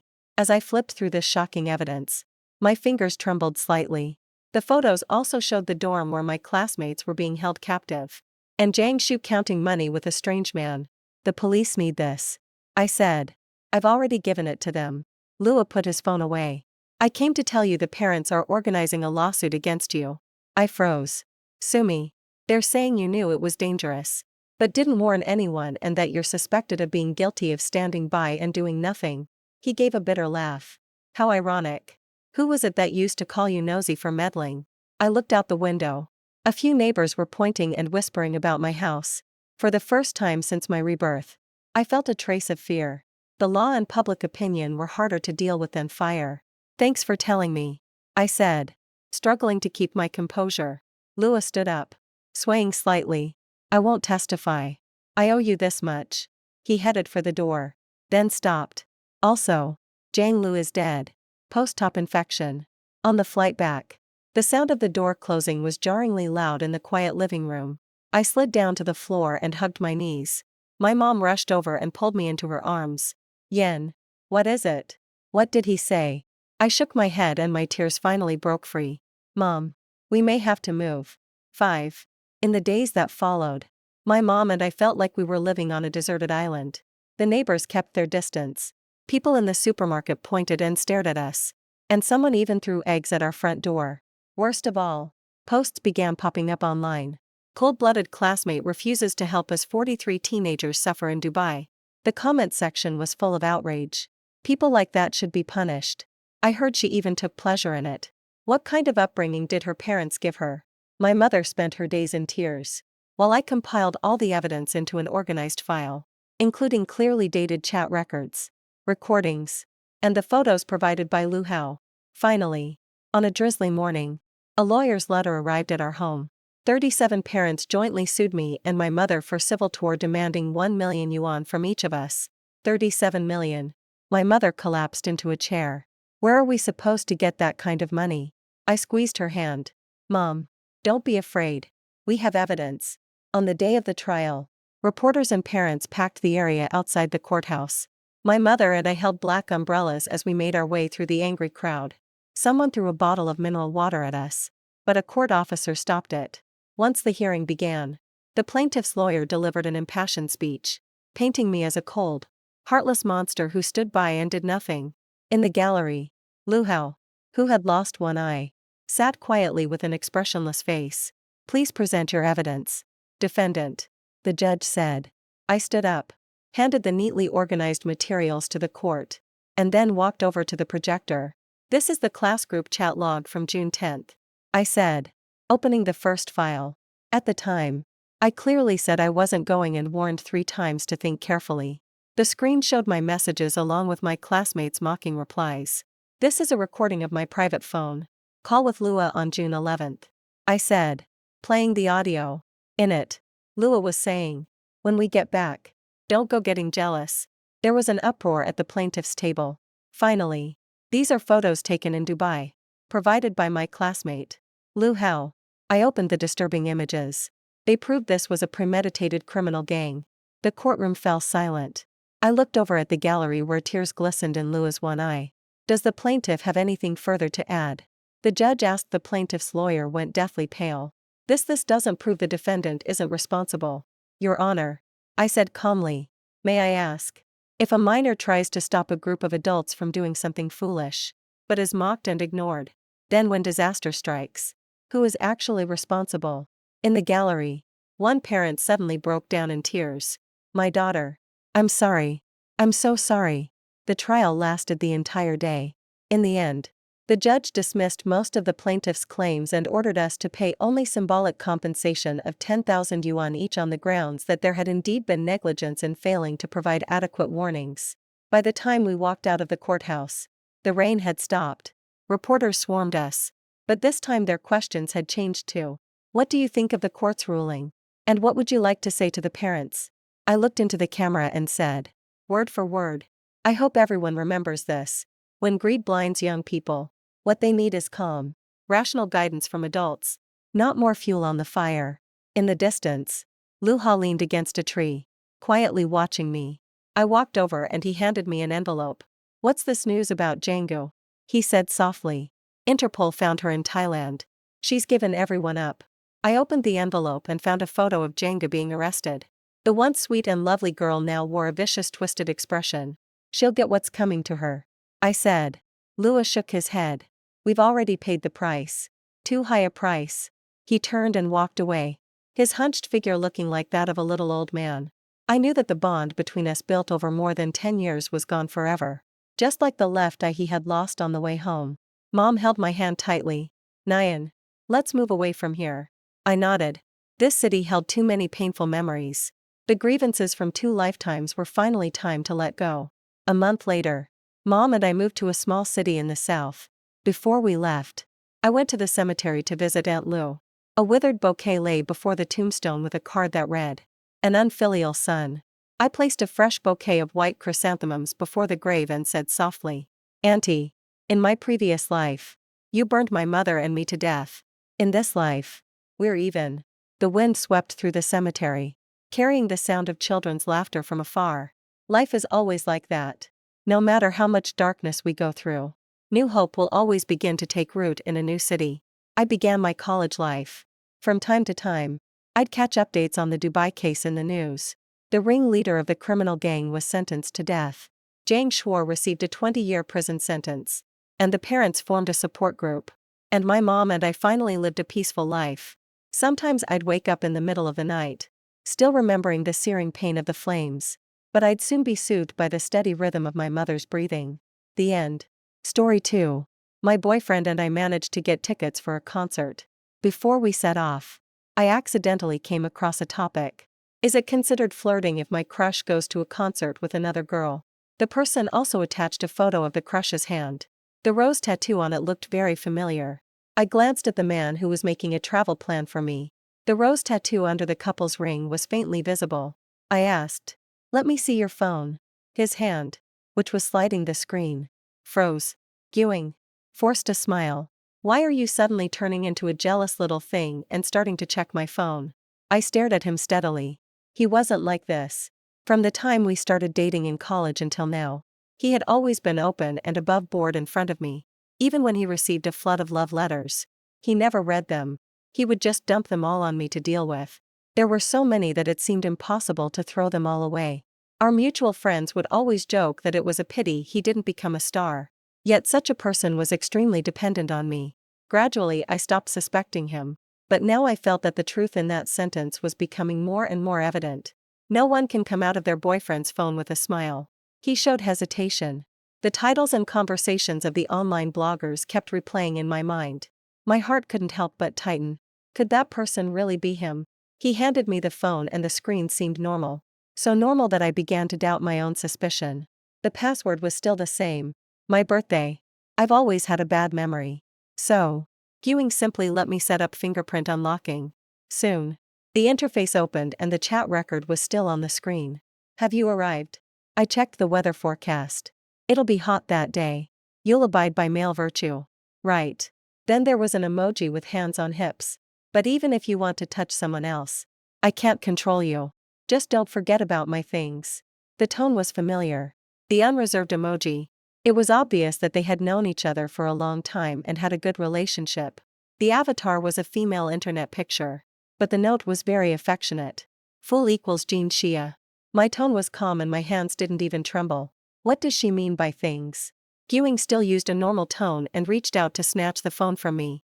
I'm not just using this word randomly because he used so much force that it seemed like he was about to crush the phone the next second. "She's a junior who just joined the research group." Ewing sounded impatient. It was very much like the times when he complained to me about having too many pursuers. But there was a flash of embarrassment and unease in his eyes. See. He knew such a conversation was inappropriate. Gushing coughed twice. "It's just a bag. Don't you remember? Aren't we going abroad this time?" Only then did I remember that this concert was not in the country. The tax rate there was quite favorable. And even my best friend Lin asked me to bring something for her. "I saw that you were going to buy something for Lin. So I thought it would be convenient and agreed to help her." He came over and hugged me. His well-defined features seemed even sharper. "If you're angry, I won't bring it for her. No one is worth making my girlfriend angry." Ewing rubbed against my neck. Just like he had done countless times to coax me. If it were a minor matter, I would have let it go long ago. But now I just felt goosebumps all over my body and was very uncomfortable. We still went to the concert. Besides using his phone to take pictures and videos of me, he directly put it in my hands for the rest of the time. He said it was to make me feel at ease. My flustered heart gradually calmed down. Ewing got tickets for the center of the inner field. There were shouts all around. So much so that I didn't even notice the phone that was shaking in my hand all the time. That girl. It seemed still didn't realize that I already knew about her existence. Nor did she know that Gushing was introducing her in the same way he introduced me. Insignificant. Not worth caring about. After shouting for a few hours, we finally returned to the hotel. He put his arm around my waist and kissed my earlobe. "Baby, I'll go take a shower first." When the sound of water came from inside, I regained some strength and started to pack things since we were going to stay here for a few more days. I planned to take out all the things from the luggage before he always took care of these things. I just needed to bring my ID card. But that girl's words kept lingering in my mind. He said he just wanted to see the singer and it didn't matter who he went with. He said if he gets tickets again next time, he'll go with me. So, I'm asking everyone, do I have a chance? I clicked back into her blog post and found that she had updated a lot of information. It turned out that on this day, Nissanens were filled with indignation. Most of them said that it was just a crush, not a boyfriend. So why interfere? Some even dug out her school. She was a postgraduate student there. It exactly matched the girl who was chatting with my boyfriend. I didn't need to check Ewing's phone anymore. The chat records the girl posted were clear enough. She seemed to be aggrieved by the scolding and used the screenshots from the beginning to prove her innocence. They met in the school cafeteria at that time. She had just entered the school and hadn't had time to get a meal card. The cafeteria aunt didn't believe her and thought she was an internet celebrity sneaking in to use the card. Dashing directly swiped his card for her, proving that she was a first-year postgraduate student. So, the girl added his contact information under the old-fashioned excuse of repaying the money. The initial conversations between them were quite interesting. She stumbled to find topics. But the boy was very rational. He just replied with and oh, from initially refusing to communicate to later sharing some trivial things unrelated to study. The last picture in the blog post was from the first half of the year. Dashing was preparing for a basketball game and invited her to come and watch if she was free. I also remembered this game. I had to go on a business trip for a project at that time.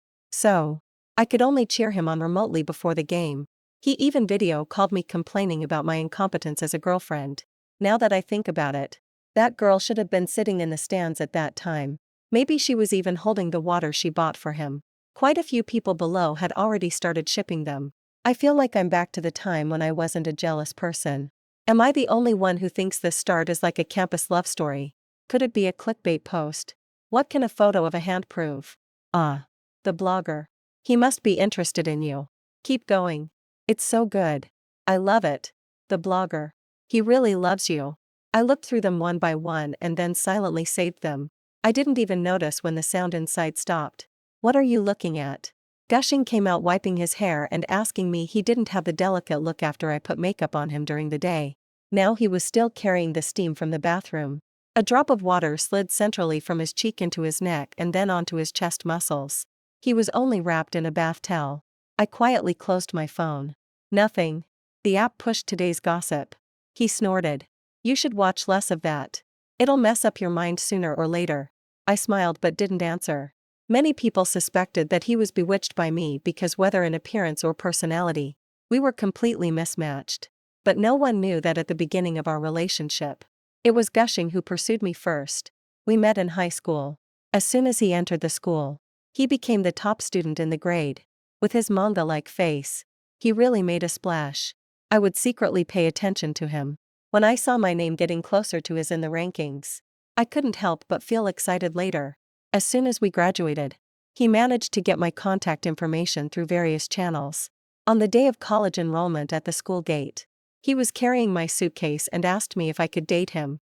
I asked him countless times why he was with me. He would just touch my head, then kiss my cheek and say, "Because my baby is beautiful." His illogical words would always make me laugh. Gradually, I stopped asking later. He stayed in school for postgraduate study, and I started working. He didn't need to worry about making a living. Even if he wanted to study abroad in a country with a monthly living expense of over 100,000 yuan, it was just a matter of saying so. But I was different. My family's financial condition was poor. My mother was ill and couldn't do heavy work. I needed to work and earn money to support my family who already regarded me as the main pillar. After entering the bathroom, I turned off the do not disturb mode for the work group. Soon a flood of messages rushed in. He heard it outside and knocked on the door. "Baby, who's sending you messages?" Maybe because he was still on campus, Gewing's way of addressing me remained the same. Even his eyes were filled with clear laughter. But I was already burdened with so much that I couldn't see a trace of my former happiness. I tried to control my tone and replied softly, "It's almost the end of the year. Some projects need to be wrapped up quickly." He didn't understand and just said, "Oh." Then there was no more sound. I subconsciously went to check that blogger again at 1 a.m. In China. She was still awake. Yay. My crush is taking me to a music festival to make it up to me. The chat record was from a minute ago. Even when he was taking pictures and videos of me at the concert, he was also replying to her messages. I used the project as an excuse to stay outside. He had been making travel plans for a whole week. Coupled with his research tasks, he couldn't hold on any longer. "Baby, you should go to bed early." 2. Gushing wiped my face. "We have to get up early tomorrow." The blue-lit computer screen was bright, showing complicated numbers. I stared fixedly ahead and forced a smile. Gewing didn't suspect anything. He still kissed me and then went into the room to sleep. If it were before, he would never have allowed me to value work more than him when we were together. We didn't have much time to meet in the first place. And he always complained that I liked work more than him, but now he didn't say such things anymore. It soon became quiet inside. I walked barefoot to the door. I could hear a voice inside speaking softly and impatiently. The latest gold logo model. You've mentioned it several times. The other person said something and he chuckled. Got it. You're such a fool. The last sentence was affectionate and ambiguous, very much like the flirting before the relationship was made clear. Soon he slid his fingers on the screen a few times and then the screen went dark. I really hoped I could be a bit stupid at this moment. Unfortunately, I wasn't. I knew he was deleting the chat records. This man, who had never been afraid to tell me about his pursuers, was now being careful to hide her existence from me. But all of Ewing's efforts were in vain. That girl he called fool, Jiang Xiao, had already started updating their stories on social media one after another. The chat records and content she posted today were about an academic topic they were arguing about. Jiang Xiao said that it was this topic that brought them closer. It turned out that his hypothesis was correct. Therefore, Ewing's address for her had changed from the formal Junior Jean to Fool, and Jean Zhao's coquetry with him had gradually become a daily thing. Help! I feel like I'm following a TV series. Can the blogger update twice a day? I'm addicted. This is so sweet. I watched intently from the beginning to the end. At this time, Gushing came out of the changing room. Is it interesting? He deliberately posed in a very handsome way just like usual. He always liked to ask my opinion on everything from food to daily life. But it didn't stop him from asking his junior, what flavor of milk do you like in the morning? This was Gushing lowering his head because of his over-assertiveness and study. It was also the first step of his betrayal. After that, his actions probably just came naturally, sending breakfast back and forth, celebrating and having meals together because of something. Then because they liked the same theme. They went to watch movies together. When I was stressed out by work, he shared light music with her to help her sleep. When I was busy running around for a promotion, he was huddled in the laboratory with her, working on their assignments together. Looking at the man in front of me, who already had a mature appearance, I suddenly couldn't tell who he was. Maybe he had always been himself. It was just that the true self inside was hidden too deep. I could only catch a glimpse of it now. Lin asked me what I was doing and if I had bought the things.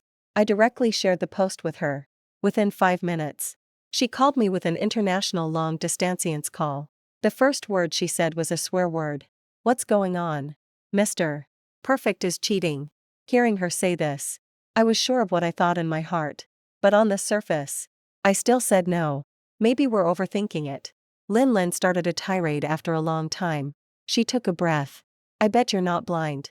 It's already absurd enough that they can communicate through social media when we were in college together. Did you see him add any of our classmates? Even I was added only because I was your roommate and he had to take a roundabout way. Then she complained he was so persistent in chasing you back then. I didn't expect it wouldn't even last 5 years. They say there's a 7-year itch. He couldn't even last 5 years. I looked at Gushing's figure as he was queuing for me with a smile. It was a milk tea shop that had become popular all over the internet recently. I wondered if he would share it with his junior or would only his own cup appear in the photo. Forget it. Men are all like this. I moved my feet and found a place to sit down. Do you really think there are good men in this world who don't cheat? Most of Lean's angry mood dissipated. Aren't you angry? What's there to be angry about? I'll just break up with him. I watched him walk over holding 2 cups of milk tea in one hand and a melting ice cream in the other. The takeout packaging of the store was not plastic but made of paper, an environmentally friendly material, so he looked rather awkward. I smiled and said, after all, what can be snatched away is nothing but trash that I don't want. Lin knew my temper well. Hearing me say this, she relaxed. All right. International long distance calls are expensive. I'll listen to you cry when you come back. Then she urged me to quickly buy the things on the list. After all, the exchange rate changes every day. And she didn't want to spend more money. She's really a true best friend.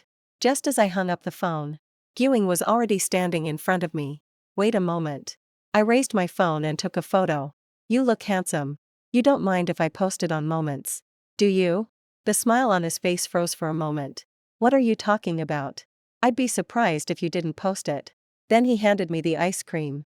I raised my eyebrows and asked him, aren't you going to take a photo? He seemed to realize something and pushed the ice cream into my hand. Eat it quickly. It's going to melt. I smiled and took small bites. swallowing it slowly. Unfortunately, it melted too fast and soon got my hands all sticky. It was just like our melting love. Once the sun shines, there will be nothing left after the photo was posted. The first one to like it was my boss Fu Yan like Ewing.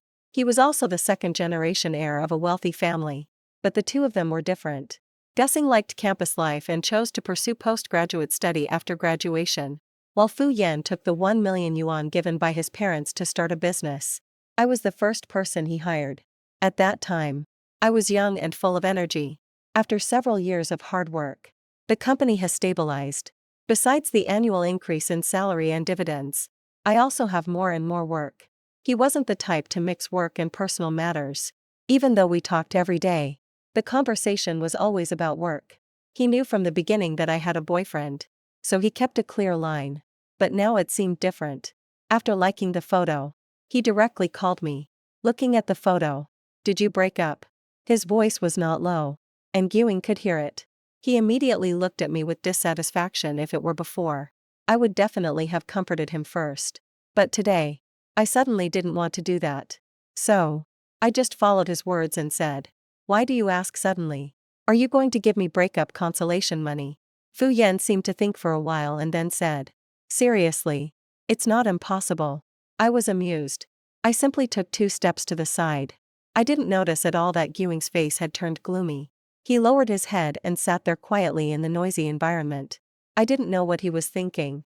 Before, when you showed your love, 9 out of 9 photos on Moments had your boyfriend in them. Why is there only a hand in today's photo? I thought about it and it seemed to be true. Dashing was my first love. I was responsive to him in our relationship. Moreover, ours was a campus love. After experiencing the harshness of society, I cherished this relationship very much. But now, after seeing that blog post, I changed my mind. You just reminded me I should find some time to clean up my photos. Fu Yan's deep voice came from the other end of the phone. It echoed in my ears, making them feel a bit hot. Is it cleaning up photos or the person? I was stunned and subconsciously said a few words to brush it off. Fu Yan didn't ask further, just chuckled twice. All right. I'm waiting for you to come back to work. The interns recruited recently are like headless flies without you leading them. I breathed a sigh of relief and joked with him along the lines of what he said. Only then did I hang up the phone. Fu Yan and I rarely talked about personal matters so freely. This was the first time we communicated as peers. When I went back, the ice cream in Ewing's hand had melted completely. Looking over, his hands were sticky. I couldn't help but frown and said, "Why don't you go wash your hands?" He looked at me, opened his mouth. Finally, it turned into a silent smile. You talked for a long time. There was a hint of grievance and ingratiation in his tone, but I subconsciously ignored it. He didn't dwell on this matter as if he didn't care at all. But on the way back, he started to show his possessiveness subtly. On the flight back, I asked him, "It seems you didn't buy any special products or souvenirs for your friends." Dashing didn't care at all. "I came out with you. Why should I buy things for them?" I twitched the corner of my mouth slightly and pretended not to hear. Outside the window were continuous white clouds and the sunlight was dazzling. I simply put on an eye mask and pretended to sleep vaguely. I felt someone's gaze on my face for a long time. Ewing didn't buy a bag for his junior. After patiently accompanying me to buy things for Lynn, he returned to the country with me. I didn't know how he explained it to her. Coincidentally, Jane Xiao stopped updating her blog for those 2 days. I even felt a bit bored. Lynn even specifically asked me, "Did you confront the cheating guy?" Now he didn't even deserve to be called by his name. I shook my head and she frowned, looking very puzzled. Fortunately, she resumed updating on the 3rd day, and Lynn and I were relieved. It was like following a TV drama. If you don't see the ending, you'll always feel uncomfortable. She first explained the reason for the 2-day break and updating. It turned out that she had been throwing a tantrum for 2 days because he didn't buy her the bag. Unexpectedly, the other party didn't reply at all. She went online to ask how to break the ice and make up with him without being obvious. I thought it was quite interesting and couldn't help laughing out loud. Then I remembered that I was in a meeting, so I quickly put away my phone and sat up straight. By the time the meeting ended, it was already noon. I looked at my phone. Ewing's last message from yesterday was asking if I was free for dinner today. I thought about it and replied, "Now. Some things should be made clear as soon as possible. Otherwise, Dragging it on is not good for anyone. Fortunately, the company wasn't far from his school before Jane Xiao appeared in our lives. Ewing and I often made appointments for dinner. He liked to arrive early. Then he would wait for me stupidly under the street lamp. He said that the area around the company was brightly lit. But there was one lamp under which he stood. I could see him from upstairs. I knew he would always be waiting for me. But now he didn't show up. And I no longer expected to see that figure. I don't know when it started. But we had drifted further and further apart. I parked the car outside and walked in slowly. The security guards at the entrance knew me. I was in charge of the communication for the cooperation between our company and the school. But every time I came, I wouldn't take the initiative to find him. Except for his roommates. No one knew we were dating. So, when I appeared downstairs of his dormitory, he directly stuck his head out from the balcony to look at me. His face was full of disbelief. The girl standing in front of me was also equally shocked. She raised her head, thinking that his excitement was because of her, and her face turned red instantly. Then she shyly waved her hand and said, "Senior, I came to see you." I immediately understood and sent a message to Lin Lin. I saw the female lead. I didn't step forward to expose them. I just waved my hand. He quickly came down. He didn't even button up his clothes properly and his slippers were on the wrong feet. After coming down, he didn't even look at the shy junior, but rushed straight to me. "Why are you here?" I gave him a faint smile and reached out to neatly rearrange his clothes. "There's no need to be in such a hurry. Go back upstairs and change your clothes before coming down." He looked at me hesitantly. Then he wanted to look at Jane Xiao behind him. I nodded in understanding and followed his gaze. The blush on Jane Xiao's face had faded to paleness. She was almost on the verge of collapse. She couldn't believe the scene in front of her at all. I thought about it in Jane Xiao's blog. It didn't seem to mention whether the male lead had a girlfriend. But judging from her not-so-surprised look, she should have known that my boyfriend had someone else. She just didn't expect that I would really come to the school. I watched her pretend to be calm and walk up. She looked at me cautiously and asked timidly, "Senior, who is this?" She was still holding on to a glimmer of hope. But I didn't plan to spare her any courtesy. I reached out my hand straightforwardly and said, "Hello. I'm his girlfriend." The light in Jing Zhao's eyes went out with a poof. But what I said next made her almost lose her spirit. "I'm also following the updates of the crush you posted on social media."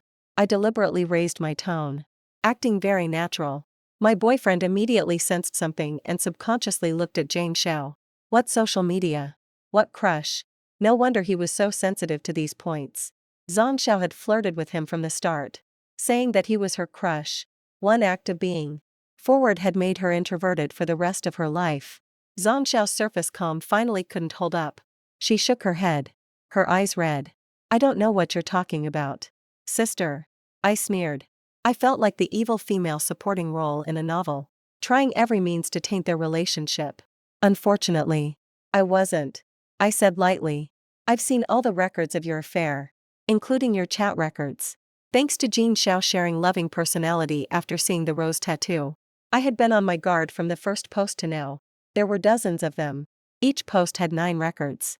It laid out Gushing's feelings for her bit by bit in front of me. How he was attracted. How he started to tentatively divide his heart in two. I even knew exactly what he was chatting with Jin Xiao about when he was with me. It was extremely ironic.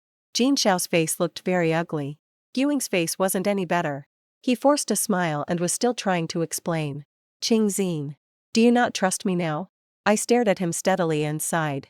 "I also really want to trust you, Ewing. But you were the one who crossed this line first." I had told him more than once that I had an extremely serious cleanliness in relationships, perhaps because of the beauty of my parents' love. I was also full of longing for my own relationship. My mother, Clear's throat, had been ill for more than 10 years. And my father still accompanied her and left her day in and day out for 10 years. Even though the family had gone bankrupt because of the illness, my father still tried his best to make money. He worked during the day and set up a street stall at night at an age of less than 50. He looked like someone in their 70s or 80s. I saw my father crying while carrying my mother on his back more than once. But he refused to admit it. He said he was the head of the family and wouldn't cry easily. Later, I learned that my father didn't want my mother to feel guilty. So he pretended not to care. When I started making money and the family's financial pressure lessened, my father would spread thick blankets and quilts on the tricycle and take my mother around. He said that my mother had been lying in bed for more than 10 years. Even when she went out, it was only in the yard at the door. Now that he had time, he wanted to show my mother the outside world. They had made a promise when they were young. For this promise, they had been faithful to each other for a lifetime originally. I thought Ewing and I would be the same. My father had taught me many things. But he forgot to tell me that some men's words are the most deceitful. Ewing, I came here today to break up with you. Ewing could no longer remain calm. He grabbed my wrist. His eyes slightly raised at the corners with an inexplicable stubbornness. Impossible. Chung Jin. You'll never be able to break up with me in this lifetime. I looked at Jane Xiao, who was crying bitterly. What about her? Ewing hesitated. I shook off his hand and said coldly, Ewing, a person's heart isn't big enough to hold two people. It's different. What's different? Ewing seemed to have just realized and started to explain in a hurry. Chun, it's not what you think between me and her. She's just the junior I told you about. We went out for meals just because of schoolwork. I scoffed. Ewing, you really think you can deceive me like a fool? Then what do you want me to say? Ewing started to get impatient. Ching Jin, I really dislike you being so aggressive. Don't you realize that every time we have a conflict, you keep blaming me? Ewing's voice was filled with pain. Can't you really change for me? I almost laughed out loud. But my heart was twitching with pain. I could no longer care that Jean Shaw was still there and directly confronted him. Then what else do you need me to change for you? When you were sick, I left my meal with the client and rushed over to take care of you in order to be worthy of you. I worked day and night to make money and negotiate contracts. I even gave up the promotion opportunity to take your feelings into consideration. But what about you? I stared into his eyes, pressing on step by step. When you chose to take the postgraduate entrance exam, you knew very well in your heart how much of it was to escape reality. Ewing probably felt humiliated and couldn't hold back his voice to refute me. You did all these things on your own. There's no need to put the blame on me. Tears streamed down my face no matter how much I told myself not to be sad because of him.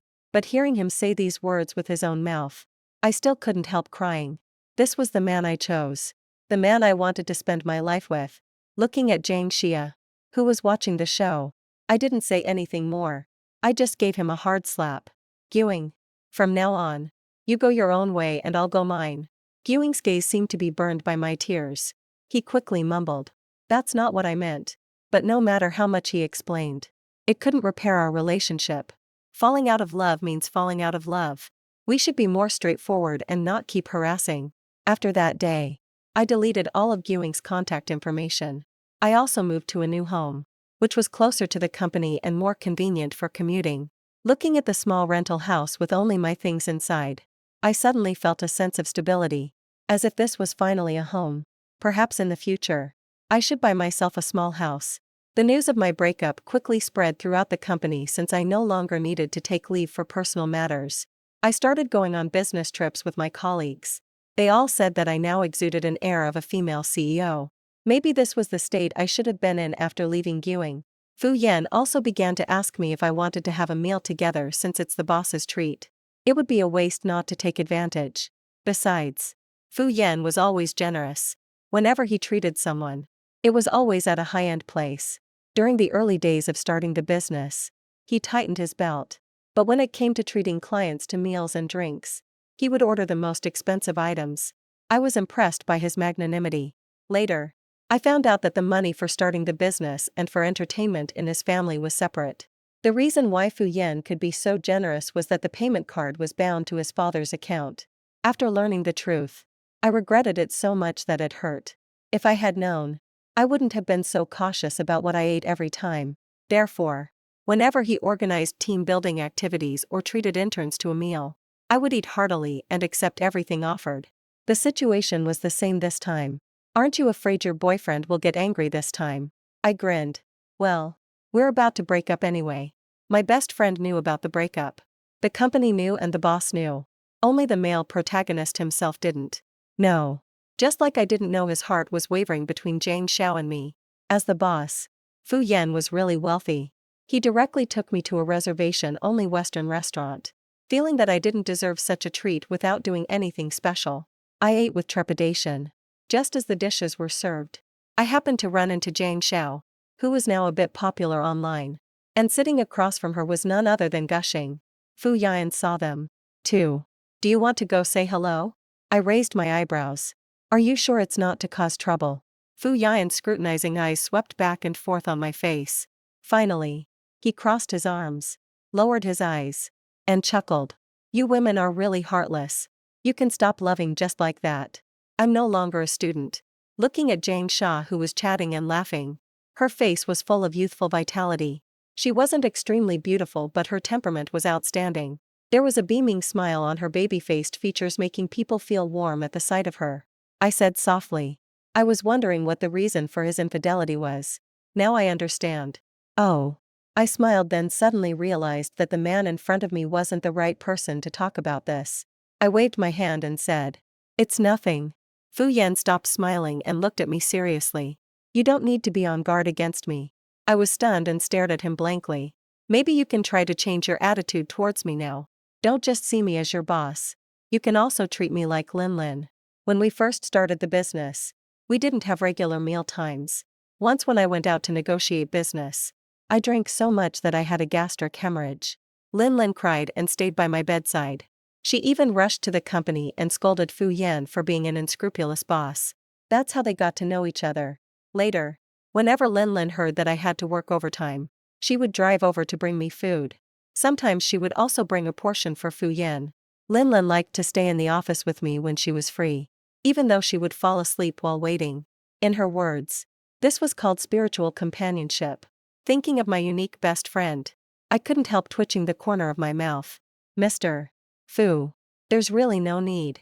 After we finished eating, the lights were just coming on outside. Looking at the decorations, I realized that it was already Christmas. Time really flew. Fu Yan noticed my interest and suggested taking a walk on the street. I thought about it and agreed. At first, we didn't have much to talk about. Clearly, I was his first employee and we had the bond of starting a business together. Logically, we should have been very familiar with each other and talked about all sorts of things. But by the time we walked the whole street, neither of us had said a word. Feeling embarrassed, I was about to make an excuse to leave. Just then, someone came up to me. It was Gushing, whom I hadn't seen for a long time. He was alone. When he saw Fu Yan beside me, he was stunned for a moment. Then he smiled bitterly and said, "So, your breakup was premeditated." I didn't want to explain too much to him. I just coldly turned my head and tried to walk past him. Unexpectedly, he grabbed my wrist. The cold temperature made me shiver all over. "I'm sorry," he said in a low voice. My heart involuntarily tightened. But he didn't give up easily. I saw Jean Xiao's blog posts and the comments from netizens. "Now I finally understand how much those actions hurt you." He rambled on as if he wanted to tell me all the discomfort buried in his heart. "Now I've cut off contact with Jean Xiao. I didn't ask her to delete the blog posts. I'll use them to remind myself how stupid I was back then." I still remained silent. His voice gradually softened until it disappeared. Gushing was waiting for my response. But unfortunately, he got nothing.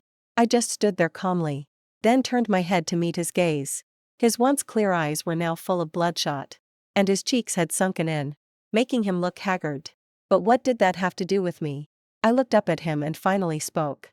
"Actually, you don't need to explain to me. Guing, let's end it here."